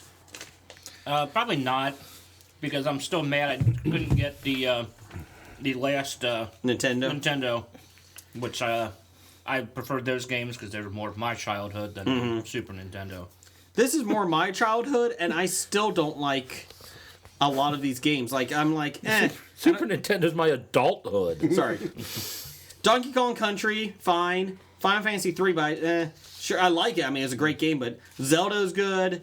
I guess Street Fighter. No, Street Fighter was bad. Mega Man was decent. Super Mario Kart, Yeah, Mario Kart. Super Mario World, I like. Mario World, Punch Out. Punch Out. I don't like Street Fighter for the simple fact of the matter is whenever time I hear the name Street Fighter, I think of a side-scrolling game and not a head-to-head punching game. Because the original Street Fighter was a side-scrolling game. Yeah. But apparently everyone else in the world thinks of two guys fighting each other. Street Fighter 2. And they don't say Street Fighter 2, they just say Street Fighter. And I'm like, but Street Fighter isn't, it's not a Mortal Kombat type game. It's more of a Double Dragon type I game. love Double Dragon. I'm kind of disappointed in some of the games that they had that they should have had. Final Fight. Why was that not on there? Because it was stupid. Shut up. Okay, but is Sega stealing their thunder by releasing their games? The Genesis. Yeah, on iPod, iPad, I guess Google Play. I don't know, because are the Genesis games as good? I mean, honestly, I see the games, and the ones that I like to play aren't the ones that I think I saw being released. Well, they're releasing them over time. I think it's like 5 or 7 now. Okay, here you go. No Road Rash. Yeah, Road Rash, one of the best games ever. NBA Jam Tournament Edition. No, NBA Jam sucked balls. No, I think He's on fire! But don't they have to be Nintendo games, Do they? not third-party games? Oh, yeah, there'd have to be games owned by Street Fighter, Nintendo. isn't it? I don't know. Street Well, Fighter, isn't it? Capcom must have given Yeah, them I the mean- rights. There's a couple of them that are not like that. Yeah, Contra. Yeah, Contra. Are they Capcom Secret of games? Mana? Did they? Yeah, Did they? They're Capcom. Secret of Man, I think, was a Nintendo one, wasn't it? What about Mortal Kombat? That's not Nintendo. And Final Fantasy. I'm just giving you some Yeah, games well, they out there. probably don't have the rights to them, is what you're Yeah. saying. They might have bought things from Capcom to do this. Yeah, Final Fantasy wasn't Nintendo. Oh yeah, no, So they definitely got some rights to it. but they have to have the rights to the games to release. Well, they them, said I the guess. reason why they're putting these out and the reason why the Nintendo Switch does not have a virtual console yet that you can buy the games is because they're waiting for this one to come out and then be done.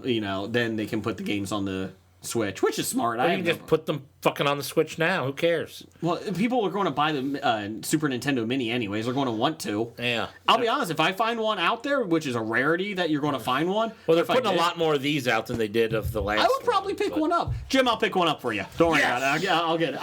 I'll cut the lady off in the back of the line, so it's okay. Don't worry about it. Don't worry about it. Yeah. So if I find one, I'll do it, but I'm not going to pre-order. Let's see here. Jake Busey spoke with the Red Booth, revealed that his role in Shane Black's upcoming The Predator is the son of his real-life father, Gary Busey's character from Predator 2. Which I Shitty completely... movie. Oh, that was a bad movie. Gary played Peter Keyes, the head of a team who were trying to capture the Predator, and he died at its hands. Shane Black called me and said, this is the best part, this is a quote from Jake Busey. Black called me and said, hey, you want to do this movie? We don't have money for you, but it would be a fun thing for you to come and play and be your father's son. Fuck you, give me some money. Busey said, and so as much as I have followed in my dad's footsteps career-wise, by not having one, this is like really following in his footsteps by playing a character who's the son of the character he played. Yes, we get that. And I don't think there would be any other forum where I would do that. I think this is the one thing. Oh, I thought the people calling up to make the Buddy Holly Jr. story might ask him to play Buddy Holly Jr. Could we do a new Super Troopers, or not Super Troopers, Starship Troopers, and just have Gary Busey play the dad of the, or play an older version of the son? Because Jake Busey was in Starship. If you say so. He was also in The Frighteners. Really? Yeah. I love the Frighteners. Wasn't he the big bad guy in that? Oh, God. I like that movie. I did like that movie. Michael J. Fox. Before he got the shakes. He was also in that one terrible Bachelor movie, Cat something. Wildcats? No, that was a football movie. Tomcats. Tomcat. With, who's the other guy that was in it? The douchebag. Jerry O'Connell? O'Connell. Yeah. Also starring in Predator is Boyd Holbrook, which is Hal Holbrook's son. Was Hal Holbrook in The Predator? Yeah, he is the Predator. Is he dead yet, Hal Holbrook? No, not yet. Your Deadpool still is not fanned out in that one. Olivia Munn. Olivia Munn. Keegan Michael Key. Keegan Michael Key. No, this is my yummy. Thomas Jane. Yummy. This one's my yummy going now. Edward James Olmos. Oh, yeah. It will release February 9th, Love those acne 2019. scars. Doug, which one is your yummy? Hal Holbrook? You love those bushy eyebrows. Love those. So yeah, does anyone care that Predator's coming out? No. No. Did anyone see Predators when they were trapped on the planet? I thought that was decent. Did anyone see Predator versus Alien? Yes. Is that No, you in did because it's Antarctica? Alien versus Predator. You're wrong. That's how good it was. I didn't see the second one. I didn't see the second one. So there's your news of the geek. Hobie listeners, everybody knows that Hobie will be at the Cincinnati Comic Expo September 22nd through the 24th in Cincinnati, Ohio. Get your tickets at CincinnatiComicExpo.com. But what you don't know is there's tickets, only a handful left, for the Geek Prom on September 23rd. That's Saturday night. So a big event. You may have heard us talking about it on a couple episodes. Basically, it's a Harry Potter themed night. You get there, it's a dance, but you also get selected to what house would you be in. Jeff, are you going to be in the Slytherin house? No, I'm a Ravensclaw through and through. I feel like I would be a Slytherin. You would definitely be a Slytherin. Thank you. But anyways, you can get your tickets at CincinnatiComicExpo.com and go to the Geek Prom. You do not want to be left out of this. And there will be games, prizes, beer, dancing, and music. So get your tickets now. In a world where so many podcasts offer TV and movie news, along comes another one filled to the brim with podcasty goodness that is only slightly better at best. Admit it, you're always looking for a new brand of meaningless movie nonsense in your podcast diet. Look for the 365 Flicks podcast on Twitter, iTunes, Stitcher, and all good third-party podcast apps. You can also swing by the Facebook page. Come join in on the adventures of Kev, a pissy ex-video store clerk, And Chris, a Scottish Whedon Hall. We're your vocal heroes of pissy opinion. We bring you all the latest TV and movie news, reviews, and general geeky rants. as well as a bunch of top fives that you really won't care about. So whether you're Team Iron Man or Team Cap, You're Team Batman or Team Superman, drop on by the 365 Flicks podcast, where the Chris vs. Kev Civil War never stops. this is the podcast you're looking for.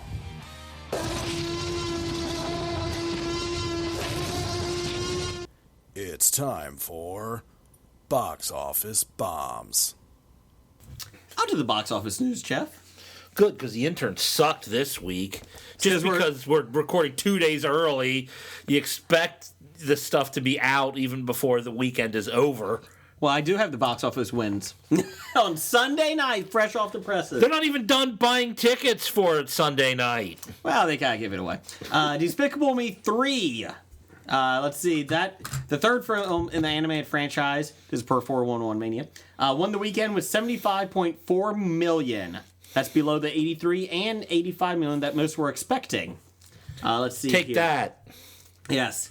It's the fourth best opening for Illumination Entertainment to date, behind Despicable Me 2, Minions, and The Secret Life of Pets. Oh, God, that one looks so bad. I still don't want to see it. Secret Life of Pets was okay. It was okay. It wasn't bad. It looked terrible. Cars. Let's see. There were lofty expectations this weekend for the franchise because it's been Illumination's cash cow as the Minions. So, let's see here. $75 million star is nothing to sneeze at. It's also not the best of news. Let's see here. They said, let's see what came in second here. Sorry. Baby Driver came in second. It exceeded expectations, made $21 million above the mid-teens. They call me Baby Driver. Is that what they say? Once upon a pair of wheels. Transformers, The Last Night. America continues to help impress me. Came in third and fell, and it's only at $17 million this week. Fell 62%. Still $17 million for that movie in a non-opening weekend. Let's see here. I'm sorry. Despicable Me 3 made $75 million, $80 million budget. Which isn't bad. That's not bad. Baby Driver, $21 million. Total of $30 million because of limited releases on a $34 million budget. Transformers: The Last Crap.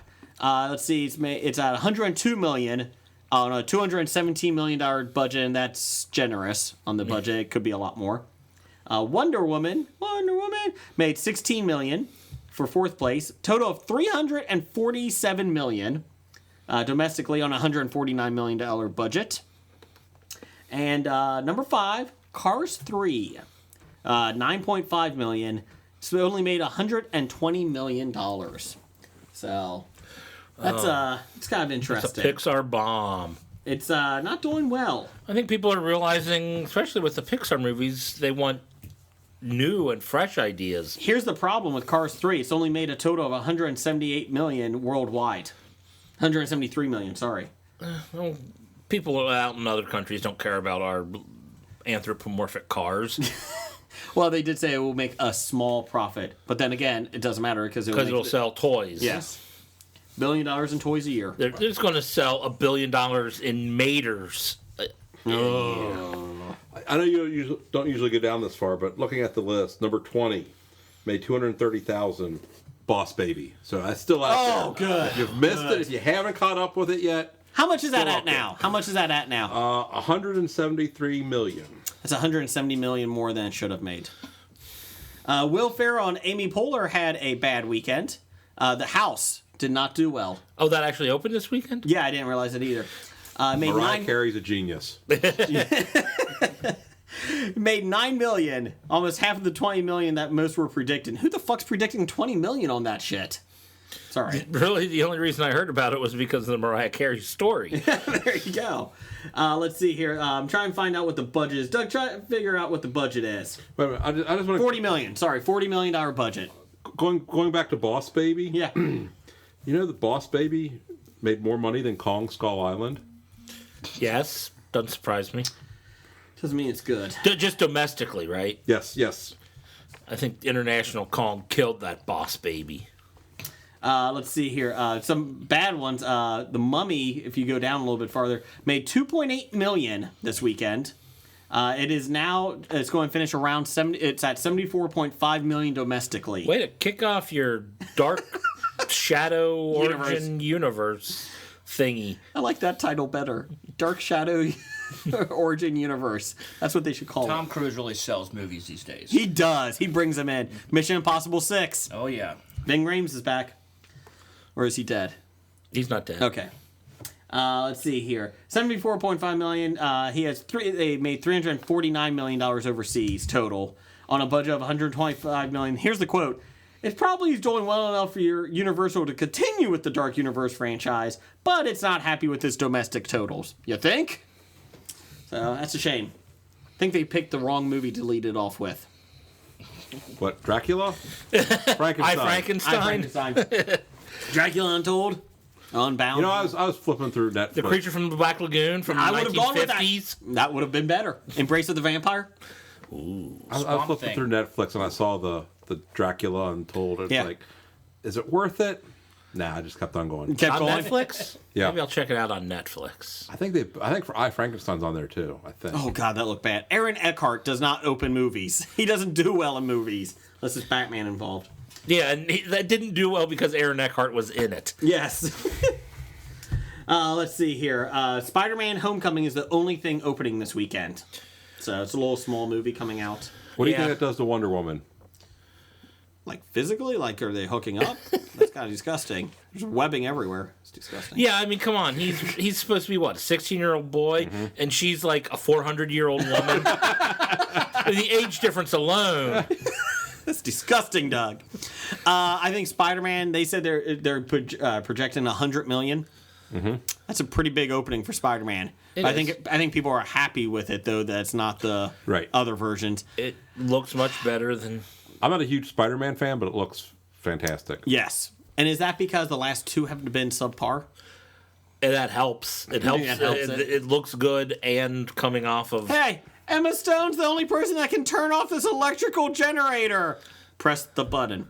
Well, that was tough. Thanks, Emma. Thanks. I thought Andrew Garfield was decent. I loved Andrew I thought he was Garfield as okay. him. I had no issue with that. I didn't like their characterization of Peter Parker in that one, though. I have no issue with that, but I thought Garfield did what he No, I could. mean, I don't have a problem with him. I had a problem with maybe the way they put the character, the writing of the character Peter Parker. I thought he did good enough with the quips, his funny little quips when he was Spider-Man. I had no They were issue with that. poorly written quips, honestly. At least they tried. They tried, yes.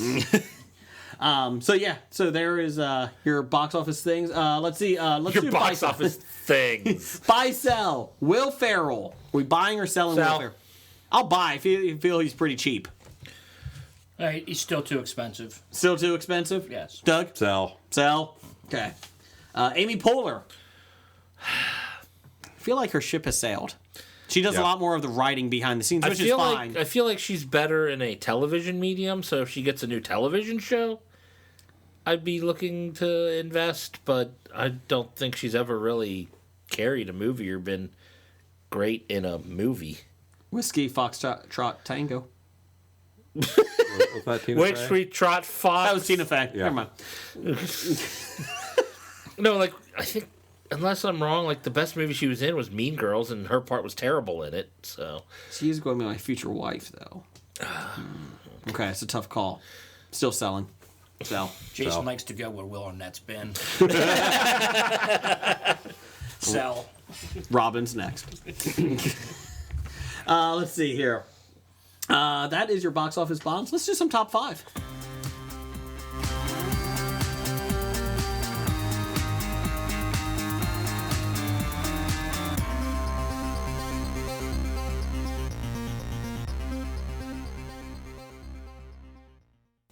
All right, then music is top 5. Top 5. Our top 5 list in honor of Blake not being here, something we can talk about that he won't be screaming at us for the discussion. It's fake. It's fake. It's fake. Our top 5 favorite wrestlers. Before we get into that, we've got a present to unbox. Yes. And I realized that we also forgot to do the face-off that Randall Holt wanted to do for Disney. Doug, Nope. Quick, ready? Yeah. Sorcerer Mickey versus Harry Potter. Sorcerer Mickey, obviously. There you go. Okay. Why is that even a question, Randall? You have failed this world. Sorcerer Mickey screwed up big time. Did you see all those brooms carrying all that water? Whoa. Jensen had to save the day. I fucking hate What? Fantasia. What's a better movie, The Sorcerer's Apprentice or the Harry Potter series? Case closed. Sorcerer's Nicolas Cage Apprentice. was awesome. Damn straight. Jay Baruchel. Damn straight. They could at least act. I agree with you, Doug. For once, I agree with you on Disney. Yes. I want to take his face off. There's your face off. This show's gone off the rails. Anyways, Jeff, what do we have? We have a mini vinyl Funko Pop tiny creature. WWE one that Doug brought in for us. Number one fan, A-Pants. And we have not opened this yet. So we have no idea what's in here. So in honor of our wrestling list, we've got our wrestling figure Here we go. It's a mystery figure. Oh, son so of we a don't bitch! know. It really is. Nikki Bella. Fuck that. Ah, fuck. Or it might be. But see, I don't even know who Nikki Bella is. Is it so. Nikki or the other one? It's a girl figure. Stella or Brie? Jason or... doesn't like girls. No, so I he's do. mad. I love the women's wrestlers. She is not a good women's wrestler. Thanks. We'll put that in the Hall of Shame. So we got Nikki Bella, Brie Bella. That's the other one. Which one is it? I don't know. It doesn't say. It's a mystery. Oh, aren't they like married to somebody? Yeah, Cena and Daniel Bryan. Yeah. Not each other. But... damn it. Damn. Well, thanks. We got... Did they have more of these at the store? That was the only one. Oh, there's a reason. Not much of a mystery. So thank you. Nikki Bella now adores her. Jim can't take his eyes off of her, though. No, he can't. Oh, yeah. A 3-inch figurine. Hand check. On a sad news, though, with the wrestlers, Smith Hart died. Bret Hart's oldest brother. Oh. He died today. He was 68. He died of prostate cancer. He did not have a big of a career as his brothers Bret and Owen, but he did. It began in 1973 for Stampede Wrestling, his dad's promotion, and basically after it was shut down in the mid '80s, he continued to wrestle in Canada. And while he's never worked for WWE full time, he made notable appearances for the company, including Bret and Owen's feud in '94 and Bret Hart's return in WWE to face Vince McMahon at WrestleMania 26. The match we should disappointed never at that. talk about again. You know, if you really want to delve into that real quick, if you ever listen to the Something to Wrestle With podcast with Bruce Pritchard, fantastic show. He mentioned the feud between Owen and Bret. Smith actually sent them that idea with him being the guy to do it. And they switched it to Owen. And Vince McMahon was like, you know, we're already paying Owen. Let's do it with him instead.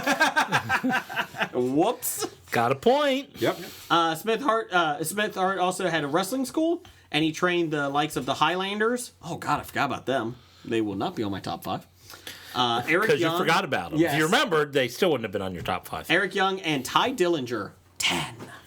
Perfect 10. So, okay, there you go. There is sad news, but top 5 wrestlers. So, Jeff, you can go first. Oh, I get to go first? Actually, no. Yeah, Doug, but- you're a guest. You go first. Well, I think Jim should go first because he's a less frequent guest. That's fine. Jim, you go first. What's your number 5? I'm Scab Blake today. So Yes, that's true. He's the guest. Okay. So for my top 5 wrestlers, number 5, I do a couple people because I did wrestlers who I've met in person. So I'll have to go with my good buddy, Briley Pierce, who everybody might know as Dolph Ziggler's younger brother. Nick. Yes. Nick? Yep. His real name is Nick. Yes. Dolph's Or Dolph's real name Yeah. is Nick. So. And then the other one, again, another sad, is be Rosie. Hero Oh. in training. He was a pretty nice guy. He used to come to the restaurant I used to run, and just Good old fantastic Rosie. guy. So Moment of silence for Rosie.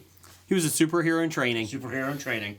That was your number 5? That was my number 5. Okay, Doug, what's your number 5? You know, he was right. Something brought that up that your moment of silence never even lasts a moment. Exactly.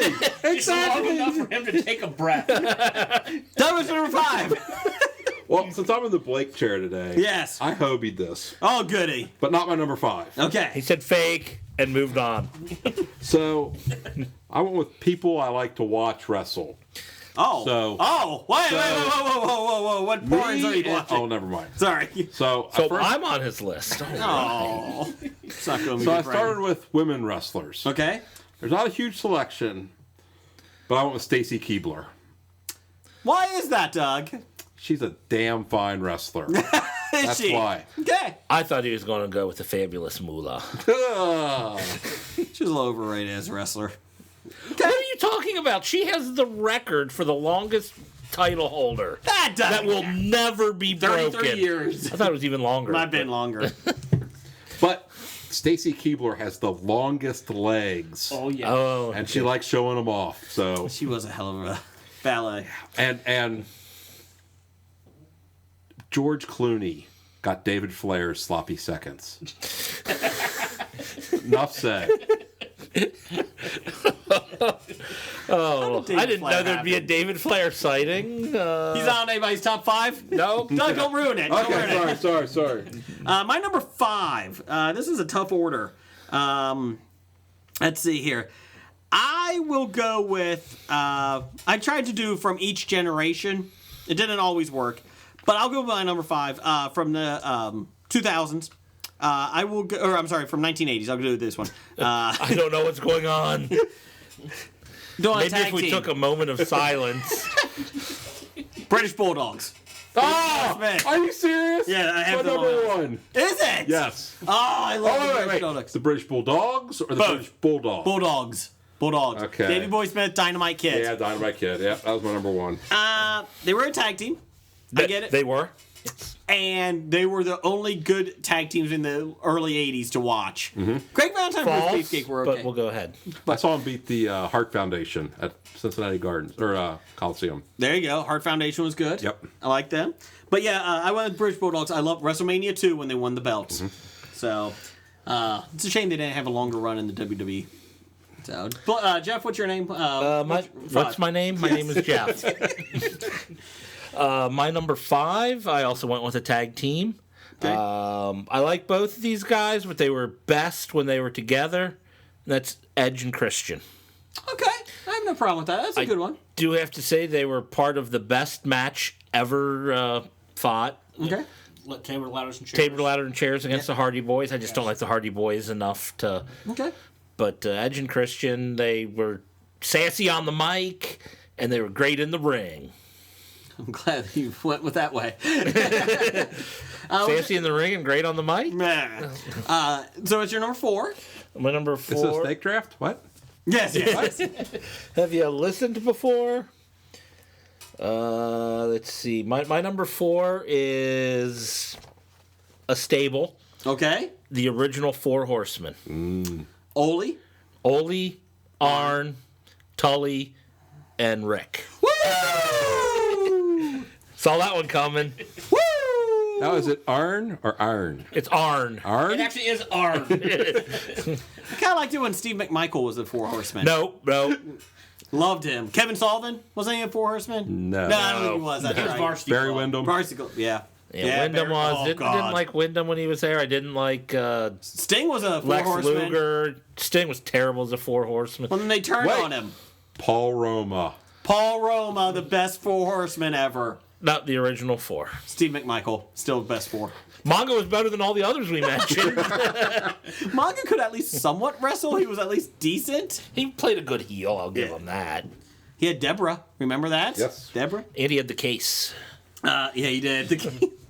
My number 4. This is a tough one, but I went with Eddie Guerrero from the 2000s. He was an underdog. You didn't really expect him to be heavyweight champion, and it was great that he was. The frog splash. He was always entertaining. Lie, cheat, and steal. It was great.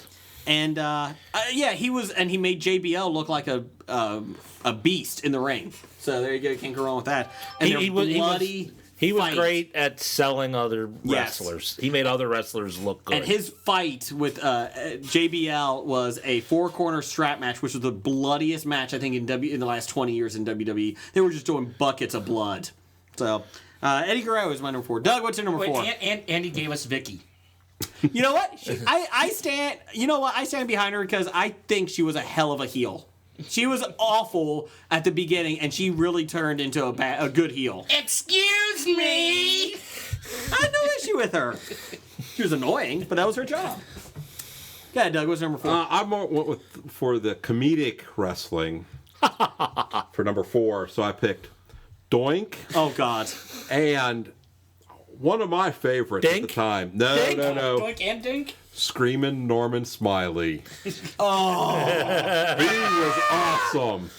He was good. I like him. Okay. 2-time hardcore champion. Yes. I can't dislike Norman Smiley. You're right on that. Doink was interesting. And at the Comic Expo, if you go, Jason will do the big wiggle for you. I will do the big wiggle just for you. The Doink was a fun, like a very sadistic, evil one at the beginning, and they could have gone over, and then they switched it over to I'm a kid-friendly one. But it was okay. I'll give you that. Survivor Series, the 4 doinks. Mabel was one of them. So, okay, I'll give you that one. Jim, what's your number 4? My number 4, he's pretty much one of the most unheralded wrestlers who's been around forever. Ken Patera. Nope. That's one word. Damn! Ron Simmons. Ron Simmons. First African American WCW World Champion. Yep. And his tag teams with starting out with Doom, the Nation of Domination, the Acolytes. Yeah. Yep. Doom, who was his partner? Butch Reed. I know that he's not going to be on anyone else's list. He's an honorable mention for me. I always loved Butch Reed. Now, did you meet Ron Simmons? I did not meet Ron Simmons. I only met the first 2. Okay. Butch Reed was always I always enjoyed him as a good heel. The Natural when he had the blonde hair and that. So Doom was a good team. I like Ron Simmons. That's not bad. Now, did you like Ron Simmons when he was in the Roman gear when WWE pulled him in? He liked him in every carnation. He was able to sell everything he did. Vince, Ron Simmons, he's the first African American WCW World Champion. We just signed him. Could you put him in Roman gear? Okay. Thanks, Vince. Thanks. Appreciate that. That worked out well. He even pulled out the Acolytes. Yes. Damn. He could throw a move that looked like it hurt. His spine buster looked like it killed people. I was going to say, he looks like a legitimate badass. Yes. I don't know if he was, but he looked like He's up there with Fit Finley. That could probably kill you with a shillelagh. I think anybody could probably kill you with a shillelagh if the shillelagh was made proper. Okay, Jim, who's your number 3? Number 3, I have a pair of tag teams because I have to Hobie this shit. Okay. Again, I like the underrated people. I'll go from one of the early 80s tag teams. Okay. USA Express. Oh! Wow. Mike Rotundo and Tom Zink. No, that's the same connection. Barry Windham. Barry Windham, that's right. Mike Rotundo and Barry Windham, who went on to have long wrestling careers. Okay, I like that. Yes. And the other one would be Wraith and Mortis. Oh, God. Wow. who then went on to become Crush. Chris Canyon. And Chris Canyon. Canyon Brian was a Adams. hell of a wrestler. Yeah. Here. Moment of silence for Canyon. There, see? There you go. Okay, and for Brian Adams. Okay, anyways, Canyon did a lot of innovative moves. I did read the thing about him with Glacier. Did you see that, Doug, the article I sent you? That they were supposed to be like the Street Fighters, and then Goldberg came along. And No, it was NWO. NWO, that's what came along, and they destroyed that. So that's your number 3. Doug, what's your number 3? Okay, my number 3, I went with bad guys. Good bad guys. So I went with Ted DiBiase and Rick Rude. Okay. Ted DiBiase, I always remember when the kid was doing the basketball bounce. Was it he had to do 50 dribbles? Yes. And he was going to give him $500 and he kicked it away at 49? Yes. That's awesome. That's a good one. I like that. Rick Rude was awesome because he would insult the audience every time. And he put what Jake Roberts' wife on his tights. Yes! Which was awesome. Yes. That was awesome. And if you show up to the expo, Jason will do the Simply Ravishing There you go. the dance. Yes. All you fat, overweight housewives. I did think Rick Rude was good because he actually made a decent match out of the Ultimate Warrior. Yes. He had Someone a made good the feud. Ultimate Warrior look good? Yes, he did. Ooh. Rick Rude was always good. Yes. And the only guy to show up on WCW Nitro and Monday Night Raw the same night. Right. He had time travel abilities. Call him Kitty Who Pryde. knew? Yes. My number 3, let's see here. I went with, I kind of, I Hobied this one. Of course you did. Thank you. I went with the mainstream ones. The first one was the mainstream. The Rock. Because he was entertaining. If you smell L. And I teamed him up with Kurt Angle, who were both hilarious on the mics. It shows that the writers did not have to write their scripts, just let them go. When Kurt Angle had the milk truck, when he knocked everybody down. Also, when he had the tiny hat and he played the banjo music and that with Stone Cold and all that.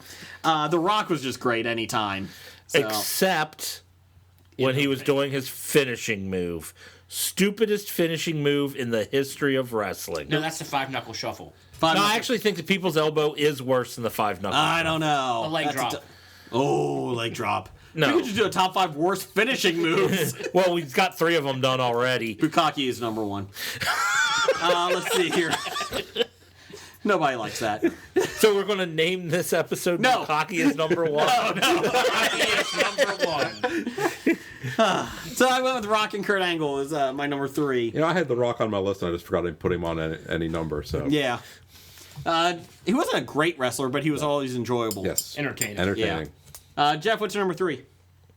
My number 3, another tag team, the best tag team of all time, the Hart Foundation. It's a good call. Bret the Hitman Hart and Jim the Anvil Neidhart with Jimmy Hart and his the megaphone. Mouth of the South.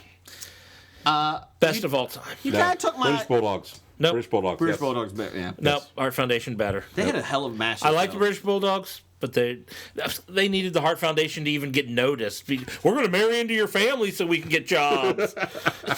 Who doesn't? That's why Jim's here. Wait I did not marry into Jeff's family. Basically, you took half of my number 2. Bret Hart was Hobie number 2, and Bret Hart was in it. So, what's your number 2, Jeff? My number 2 is the Canadian Crippler, Chris Benoit. This is a tough call. I did not put him on the list. He was my favorite wrestler of all time. And he's not on your list of favorite wrestlers of all time. He's my favorite wrestler of all time, but I'm not going to put him on my list of favorite wrestlers of all time. I was doing an M. Night Shyamalan twist. His ending, I couldn't put him on. It's tough to watch. He was the best tactical wrestler Yes. that I've ever watched wrestle. And his Royal Rumble was amazing when he won from number 1. He took out the Big Show. He was my number 2 also, He was your number 2? along with his incarnation of the Four Horsemen. Yeah, I did enjoy him with the Four Horsemen. The Radicals. The problem was the Fourth Horseman when he was there. It was like Mongo was probably the longest. There just wasn't a good fourth when he was there. Put him on the board. My number 2 was a tie. I hope he did. Bret Hart. I did Bret Hart because he bridged the gap between the old generation and the newer version that was coming along. They were called the new generation at the time. It was stupid, but I felt like he was a Barry Larkin, to put it in baseball terms. He went from Ozzie Smith to the Derek Jeter. He bridged that gap, I thought, and I thought Bret Hart did that. Sure. So, I don't buy Derek Jeter. He just accumulated hits in that. No. A-Rod. Overrated. A-Rod. Okay. And he tied with one of my favorite, obviously my number 2, Mr. Perfect, Kurt Hennig. I loved He was Perfect. on my honorable mention. Yes, when he would spit the gum and hit it. Did you know that Terry Taylor of the Red Rooster was supposed to be given that gimmick? Gum spitting? No. No, but the Perfect. No. Wasn't it? That's what he said. If you listen to the wrestling podcast, He said he was. He says he was, but as they say, they don't have a box of gimmicks that they hand out. It's not that. Yeah, no. Instead, he became the Red Rooster. Yeah, he was no, my it number wasn't 1 Red Rooster. No. He had a great feud with the Brooklyn Brawler. And you know, if you have a great feud with a jobber, that's a great potential for you. Is your number 1 Arn Mike Sharp? No. No. Very Arn? No. Iron. So my number 2 is Perfect and Bret Hart. Doug, what's your number 2? Well, before Doug goes on, I gotta throw my why I couldn't get behind Mr. Perfect. Okay. His finishing move, Yes, the perfect Perfect Plex, never pinned anybody. Guy's shoulders were always up. It was. As a matter of fact, he has both shoulders down in the Perfect Plex, not his opponent. But besides Bothered that, me every time I saw it. But besides that, Mr. Perfect, it was a shame because he had a lot of back injuries. And if he would have been healthy, it would have been interesting to see. He was supposed to win the Royal Rumble in 1990, but Hogan obviously put his foot down, fuck him. And he said, no, I'm going to win it because how dare someone else win it besides me? So, fuck him. But Mr. Perfect was always my favorite. I always root for Curtis Axel. How he still has a job, I don't know. But good for him. He's not part of the Miz's group. So, there's my number 2. Doug, what's your number 2? Well, first off, I have an instant film review. Oh, My wife and daughter saw Despicable Me 3. yes. Not horrible. Better than I expected. Some parts were cute. So there we go. all right. There we go. I can see it on the poster. Not horrible. Better than expected. Some parts were cute. Worked for Planes too. Okay, so Is Planes in the Disney World? When is that No. coming? Yeah, Planes there's World. got to have a plane attraction, Planes don't is they? more Oh, that's a shame. A ride where you act like you're on one of the planes? No. You could do the monorail as that, couldn't you? Bite your Planes? tongue. No. Sorry. Number 2, I went with the technical wrestlers. So I went with Chris Benoit. no. Dean Malenko, So that was coming. Dean Malenko's best technical wrestler, not Chris Benoit. Dean Malenko, Man of 1,000 holds. 1,000 holds. But somebody has 1,004 holds. Let's not talk about that. Who we'll get to later. And here's my tie: the Thrill Seekers, Lance Storm and Chris Jericho. as a tag team? Yes, they were awesome. I just put them as a tag team, so I didn't have 3 guys at number 2. So that way, I I thought just they have did 2. team up, though, didn't they? Yeah, they were the Thrill Yeah. Seekers. My number 1 is Chris Jericho. My number one is bite Chris me, see? Jericho. I'm the only person that's the number 1 left. Yeah. At one point in the 2000s, when I met Chris Jericho at a convention and got his autograph, I looked at my wife and I said, would it be bad if I said to him, because it was a bad time at that point when Guerrero and Benoit both died and they were on my top list at that time. Yeah. I was like, would it be bad if I went to Jericho and say, please don't die. I don't have anyone left. I didn't think that was a good idea. Your wife went with you to meet a wrestler? It was actually a horror movie convention. Oh, okay. I don't know why she went to that either, but we did. She did. We were in a town for a wedding and they had that. But, well, now we're talking about Jericho, so Jericho is the best. Is he your number 1? He's my number 1, yeah. Yeah, okay. So he was the best. I loved Jericho when he was the Lionheart. Yes. And was just beating up all the other welterweights or Yes. whatever they call them. Cruiserweights. Yeah. Beating up all the cruiserweights. And that transition was the best time to watch wrestling. When he started, he went crazy and the announcers like, oh, that's not the way he acts, blah, blah, blah. And then he came out and apologized. Yes. And then a week later went crazy again, and that whole transformation. One of my favorite scenes of him is when he's in a match. He was in a match and he was cruiserweight champion WCW, and I forget who he was going against. It might have been even Juventud. And Prince he Ikea. Chris Ikea, Prince the Ikea. Prince, yes. Juventud. And he had the belt on, the head champion, the cruiserweight belt, and he wouldn't take it off. He's like, I'm not taking it off, not taking it off. And Juventud kicked him in it, and he fell down. He's like, take it off, take it off, take it off. I don't want it anymore. The transition from face to heel. Yes. Yeah. He just became a whiny little bitch. He just jumped up and down. And that's when then he pulled out his list of 1,004 holds. Yes. Which every third one was armbar. He was trying to top Dean Malenko. Yeah. And then he would say, he even made fun of Dean Malenko's dead dad. Oh, he almost gave Dean Malenko a personality. But Okay, Almost. but even just him personally, because at one point he hosted a game show where stuff yes, fell he off the did. building. Yes. My wife hates wrestling. She loves The Rock Yeah. and John Cena for other reasons, but she was a big fan of. I remember hosting. that show. Yes, I don't.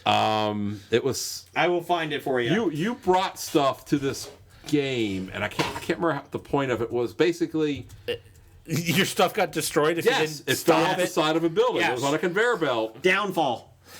Downfall is what the game show. It's an American television game show. They tried to answer trivia questions and went up to $1 million while on the roof of a 10-story building. Premiered in 2010. Oh, wow. Let's see Wow, here. that long ago. Yes. It was billed as the largest conveyor belt ever seen on TV. Well, you know how much they put conveyor belts on TV. It wasn't their personal items. It was all the cash and prizes they Okay. could win. Okay. 7-time rounds during which the contestants attempted to answer category-based trivia questions as they watched their potential winnings move along the belt. I do remember this was a fun show. Yes. That makes no sense. If you're the people who make the show, we get these prizes that we destroy because they don't win. They weren't real prizes. What? It was like the widescreen TV there was up there. It wasn't a real. You're kidding me. No, they actually were lying to us on television. I don't believe that. Especially coming from a host who wrestles for a living. It was 5 episodes. Okay, but this goes back to I don't care if people win. I want to see them lose. Let's see the golf clubs go over the side of the building. Who cares? Again, Not real golf clubs, apparently. They were knights, probably. Deal or no deal? Let's hope they lose. Keep going for it. What do I care? Yeah. Keep going. Oh man, you got $13. Well, there's two boxes, two briefcases, $1 and $1 million, and your offer was $900,000. I'm not taking it. Okay, there's your $1. I don't think that was the offer. No, they had. I like how they tried to make it look like that. Someone was coming up with these. It's like there's an algorithm on what the thing is going to be. Yeah. The offer is going to be an algorithm based on what's Left. not. Yeah. Hated that show with a passion. Jim, what's your number 2?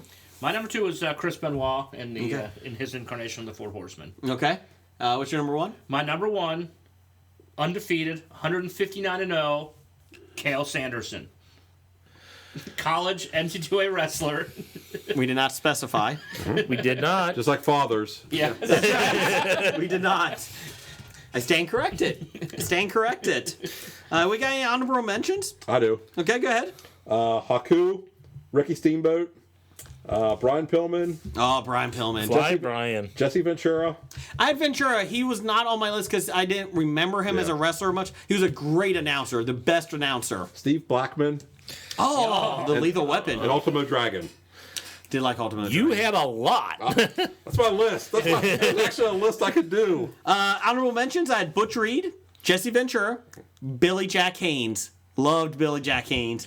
And to go along with it... I think if you saw him, watched matches with him, you'd say, wow, he's terrible. I saw 2 WrestleManias that he was in, and I was like, oh, yeah. But I still liked him. Hercules. Always loved Hercules. Him and Paul Roma. Power and Glory. Loved him. And Shawn Michaels. Honorable mention. I always loved Shawn Well, Michaels. you had to throw him in there. God. Anyone else? Honorable mentions, Billy Kidman. I had Billy Kidman as an honorable mention. For him carrying like an entire 2 years of WCW. We have 3 matches. Billy, go do 7. There was that one pay-per-view where he literally was in the ring for 3/4 of it. He did 3 different matches, and they were all long matches. And he was good. Yeah. Was that sold out in Cincinnati? I was there. We were there. Was it here? I remember we were watching it, so it might have been here. Because the one match was, if you got up outside the ring, you lost. Within like 30 seconds, Dean Malenko slid outside the ring. On purpose? Yeah, because they were going to WWE. Yeah. Oh. Yeah. Oh, yeah, it was. It was as everyone was jumping ship. Yeah, that was sold out in Cincinnati. But was that the same match where what's his name was hanging on the side of the ring the whole time? No, that was World War III. That was Rey Mysterio. Rey Mysterio. Yeah. I just remember that one where it's like Rey Mysterio's feet never touch. He's just hanging on the ring for like 10 minutes. And like the guys inside celebrating. I'm like, Rey Mysterio's still hanging on the side of the ring. Nobody had Rey Mysterio? No, I never actually liked Rey My other honorable Mysterio. mention would be Big Daddy V, Viscera, Mabel. Yes. Unfortunately, I can't pick him to be in the Royal Rumble anymore. That's true. Nobody had the Bushwhackers? God, no. No, I did not have the Bushwhackers. They were awesome in AWA, I think it was, as the sheep herders, as the bad guys. Yes. Because they were bloodthirsty. They would fight and just have blood bleed everywhere. Then they came to WWE and they're like, let's make them nice sheep herders. I did have the Dancing Fools. Who was it? Disco Inferno? Disco Inferno and Alex Wright. Das Vanderkind. This is our part we dance. That was my German. Okay. Berlin. The Wall. The wall. The wall, moment of silence. Anyways, what else? Breath of silence. And the one of the greatest of all time that is just not good. Yeah. Scotty Too Hottie. You know, Scotty Too Hottie, big Disney fan. Okay, he fell off my list. He's been on Disney podcasts. Well, good for him. Let's invite him onto our podcast. Scotty Too Hottie, come onto our podcast. Yeah, I mean, it's not like just Doug, amateur podcast. you and Scotty Too Hottie in a podcast. About Page Disney. podcast. He lives in Florida. I can't really do that. No, Skype exists. Skype. If we can figure out Skype, you can too. My son actually had a list. He had he's 7, a little bit over that. He had Bailey, the women's wrestler, as number 5. Terrible pick. Shut up. I love Bailey. I think he's just your son's got bad taste already. Shut up. 4 was Charlotte, the women's wrestler. She's a hell of a wrestler. Ric Flair's daughter. Oh, he likes women. Apparently he's a player. He's like in Glow, too. Number 3, Randy Orton. Oh my God. I know. Haven't you raised You him? failed as a father. No. I told him I kept him as a son because of his top 2. Number 2, Chris Jericho. He loves the list. He loves the list. And number 1, he really does love this guy, AJ Styles. He loves AJ Styles. My wife had a list. She actually did. 1 through 5, The Rock. Yum. So there you go. That was her list. It's like, thanks for that. That really worked out What's the well. list for, though?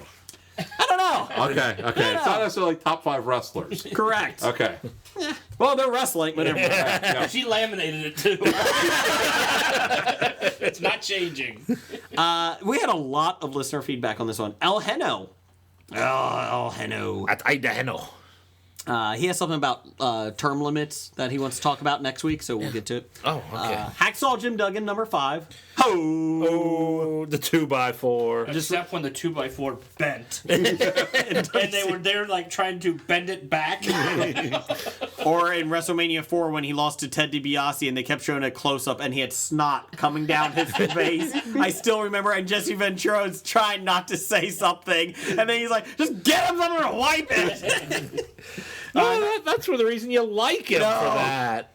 Number 4, Randy Savage. Oh, yeah. Snap into a tree. That's the reason you like Randy Savage, just for the oh yeah. Yes. It's amazing somebody did a better impression than you. I know. Shocking. Randy Savage was awesome. I have no problem with that one.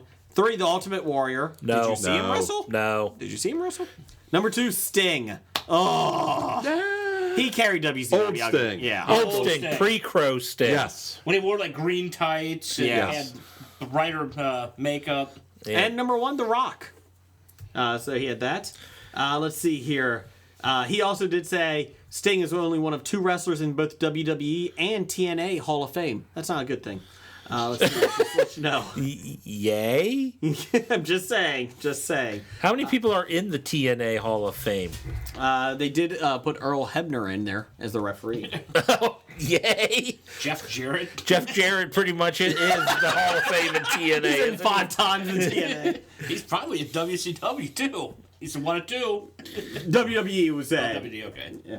And he is Doug- not going to be in WWE's No. Hall of Fame. Randall Holt. He had any version of Mick Foley. He had. I'm sorry. Number 5 was Jake the Snake. Okay. And Damien. Number 4, King Kong Bundy. I think he had 2 matches. S.D. Jones and Hogan. I think he fought more than twice Yes. in his career. Number 3, any version of Mick Foley, including Dude Love. Especially Dude I Love. like Cactus Jack better. I did too. I like Mankind. I hated Mankind. I hated Mankind. Anybody that had anything associated with The Undertaker sucked balls.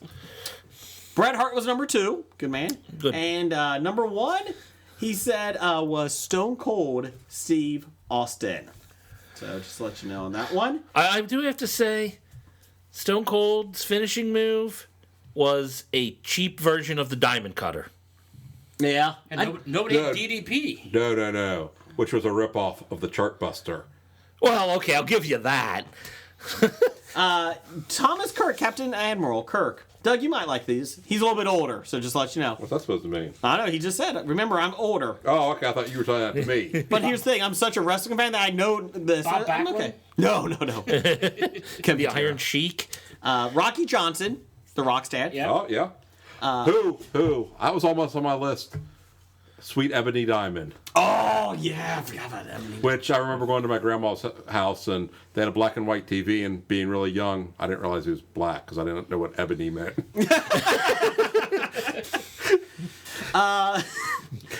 He had number 4, Magnum TA. Remember him? Hell of a wrestler, cut short by a car accident. He said especially his feud with Wahoo McDaniel. Wow, Wahoo McDaniel. He had Hobie that looks like number 3, Tully Blanchard and Nikita Koloff. Forgot about Nikita Koloff. I was never a big Tully Blanchard fan. I wasn't a big Blanchard fan. The permed hair got me. Yeah. What? Number 2, Doug, you'll like this one. Pedro Morales. Oh, I love Pedro Morales. First Triple Crown winner in WWE. Tag Team Heavyweight and Intercontinental Champion. Andre the Giant. He tied number 2. Maybe the greatest attraction in wrestling. That might not be an understatement. I think you'd have to be older though, because anybody, even in WrestleMania, what was it, 3 or whatever, we took on Hogan. Yeah. There was nothing left. Oh yeah, by then Nothing he was. left. He was just putting Hogan over. Yeah. I mean, I remember vaguely wrestling matches where he's tossing guys all over the place. But most people you're listening to this probably don't remember that. Number 1 was Goldberg. Oh, Tom. Gold Dust. Really? Captain. No, Goldberg. Oh, Dust. that list was going so well until then. Let's see here. Doctor number 1. He had number 5. Maybe he's related to Goldberg. That would make sense. That would make sense. Number 5 for Doctor number 1. Dr. Isaac Yankum. That's a good one. No, it isn't. Yeah. Mantar. Oh, I love Mantar. Came to the ring as a bull. 3, Bastion Booger and Beaver Cleavage. Oh, Jesus. Did Beaver Cleavage ever actually wrestle? No, Okay. no. Wasn't he like attracted to his mom in that? Yes, it was Okay. quite disturbed. I don't even know what Beaver Cleavage He was is. supposed to be a take on Leave It to Beaver. Well, obviously. One of the Headbangers. He was Mosh. headbangers. That's right. Number 2, Tugboat and the Shockmaster. Oh, the Shockmaster. Same guy. Yes, it is. Wasn't he also the natural disasters? Typhoon. Yeah, he was Typhoon, yeah. He was Okay. Typhoon. Number 1, Giant Gonzalez, because who else can pull off a caveman outfit, leotard, and Tara Ryzen, who would be Triple H. Oz was not on there. Nash's old one. Just to let you know. Let's see here. And History of Bad Ideas. Let's get you through some of these. Chris Richardson. He had. He had number 5, Hulk Hogan. Fuck him. That No, list is done. wait, didn't you? We'll get to it. We'll He get to it. changed his number 5. He's hold on. Triple H, number 4. Number 3, Bret Hart. Number 2, Stone Cold. Number 1, Shawn Michaels. Well, he just takes all the headliners. That's what I'm saying. That's all he likes people who are popular. Yeah. He follows the leaders. Whoever holds the belt the longest, he likes. And then he said, fuck Hogan. I'm changing my list. $2 Million Man, number 5. I forgot about him. I'll give him a little bit of points there. Yeah. Did he have Stevie Richards? The Blue Meanie. The Blue Meanie. The Blue World Order. The World Order. And we got What about doing a wrestling podcast? Seriously. we could do that. He also said awesome top 5. Another guy, Matt Brundage, he said great top 5, boys. Well, we got, look at that. People like wrestling. Number 5, the New Age Outlaws. I enjoyed them. Okay. I Mike Skill. the Mike Skill when Yeah. they came out, and Mr. Ass shoving his pelvis in people's faces. I like that. Pelvis in it- your face. Was this before? Not in my face, in other people's faces. Was this before or after he almost married Chuck Palumbo? Oh, Billy and During? I don't care. The worst is that Glad was so happy. And then it's like, no! out. And then they found out they weren't doing it. It's like, no, please don't support the WWE on this. This is a bad, oh, dear God, no, WWE, don't do it. Don't do it. You're getting good mainstream oh, there it goes. Number 4, AJ Styles, good man.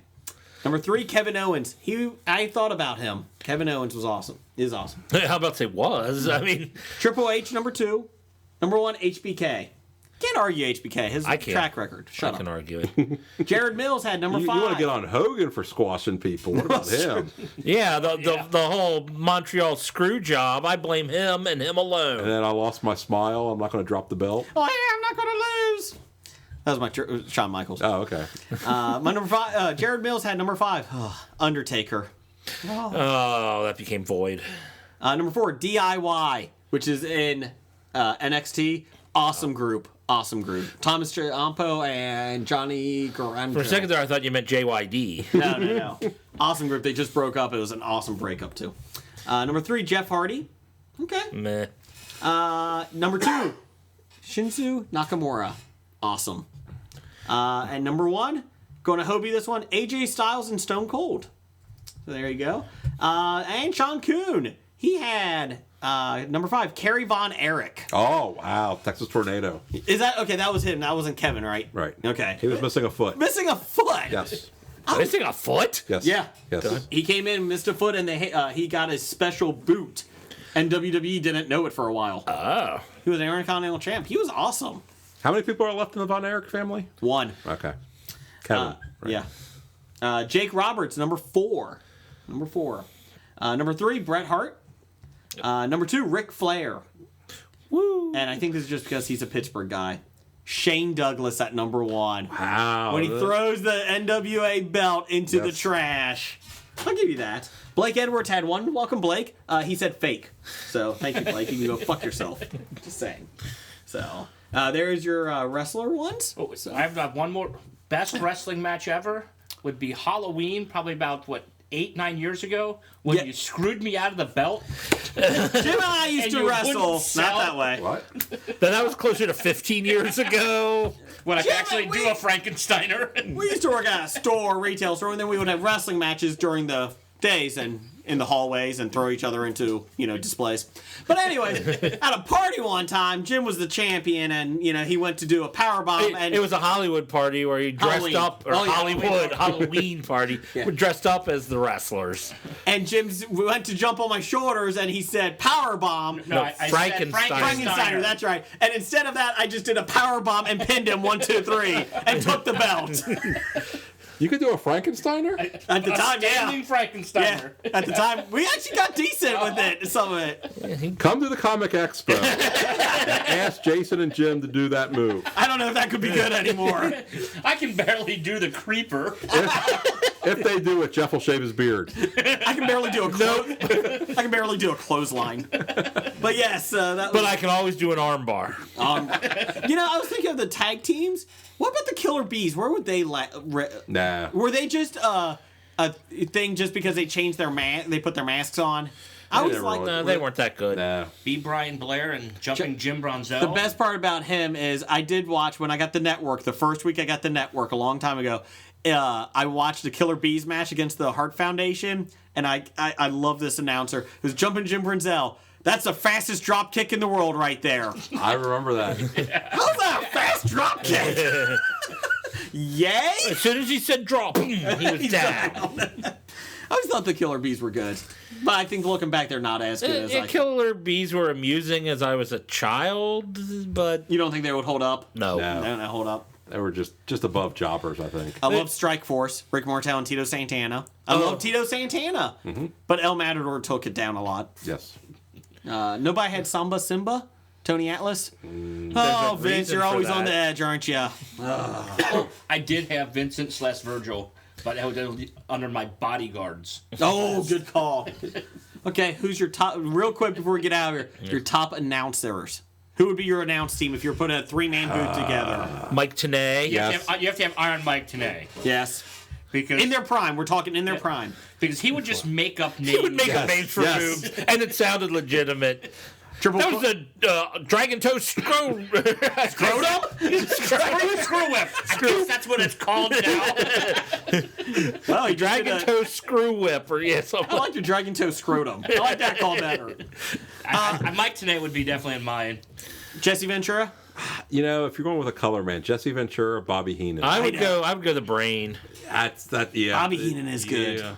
You know what? Especially when he gave away the end of Bash at the Beach. Yes.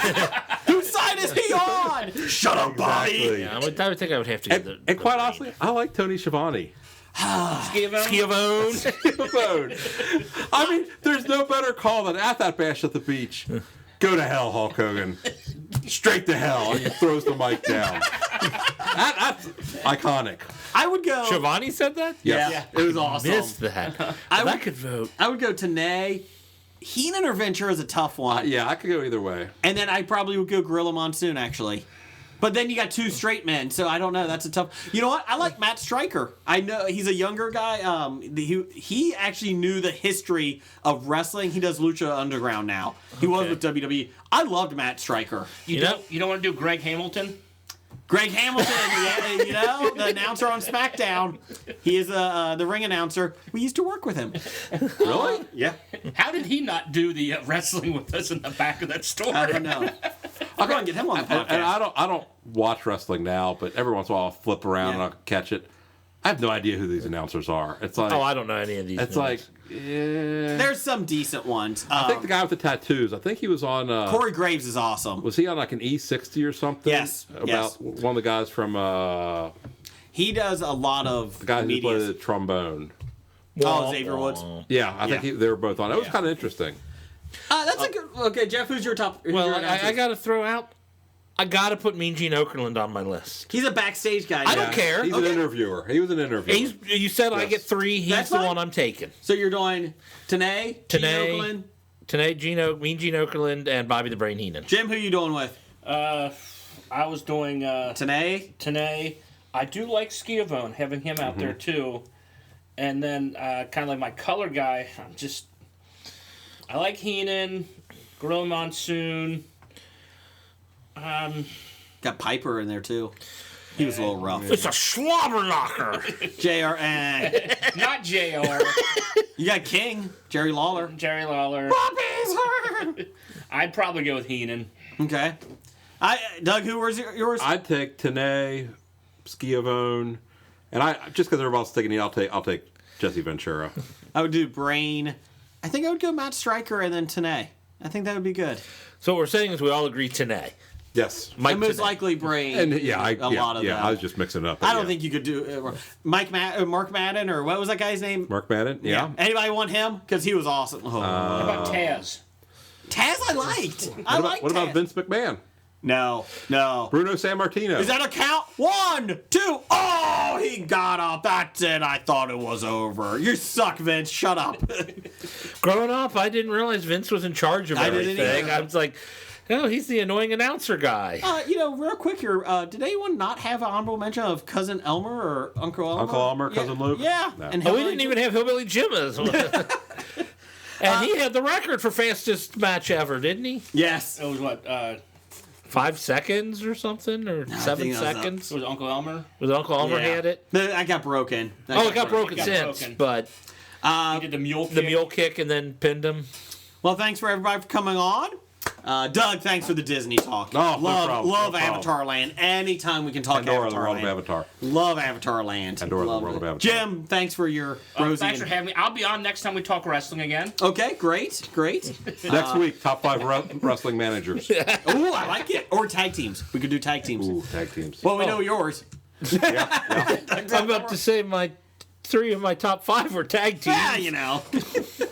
Bad idea of the week. Wrestling Ultimate Warrior, number 212. Or not having the Ultimate Warrior sell a damn match. Could work. How about just the Ultimate Warrior? Okay, we'll agree There you with go. that. Roger says goodbye. Are you going to have a moment of silence for him? Moment of silence. Roger says goodbye. Goodbye. From Walking Dead to Talking Heads, from comic books to TV sets, there's a history of not so bad. There's the history. It's the history of bad, so bad. The history of bad, it's bad. History of bad ideas. Podcast. You were listening to Hobie.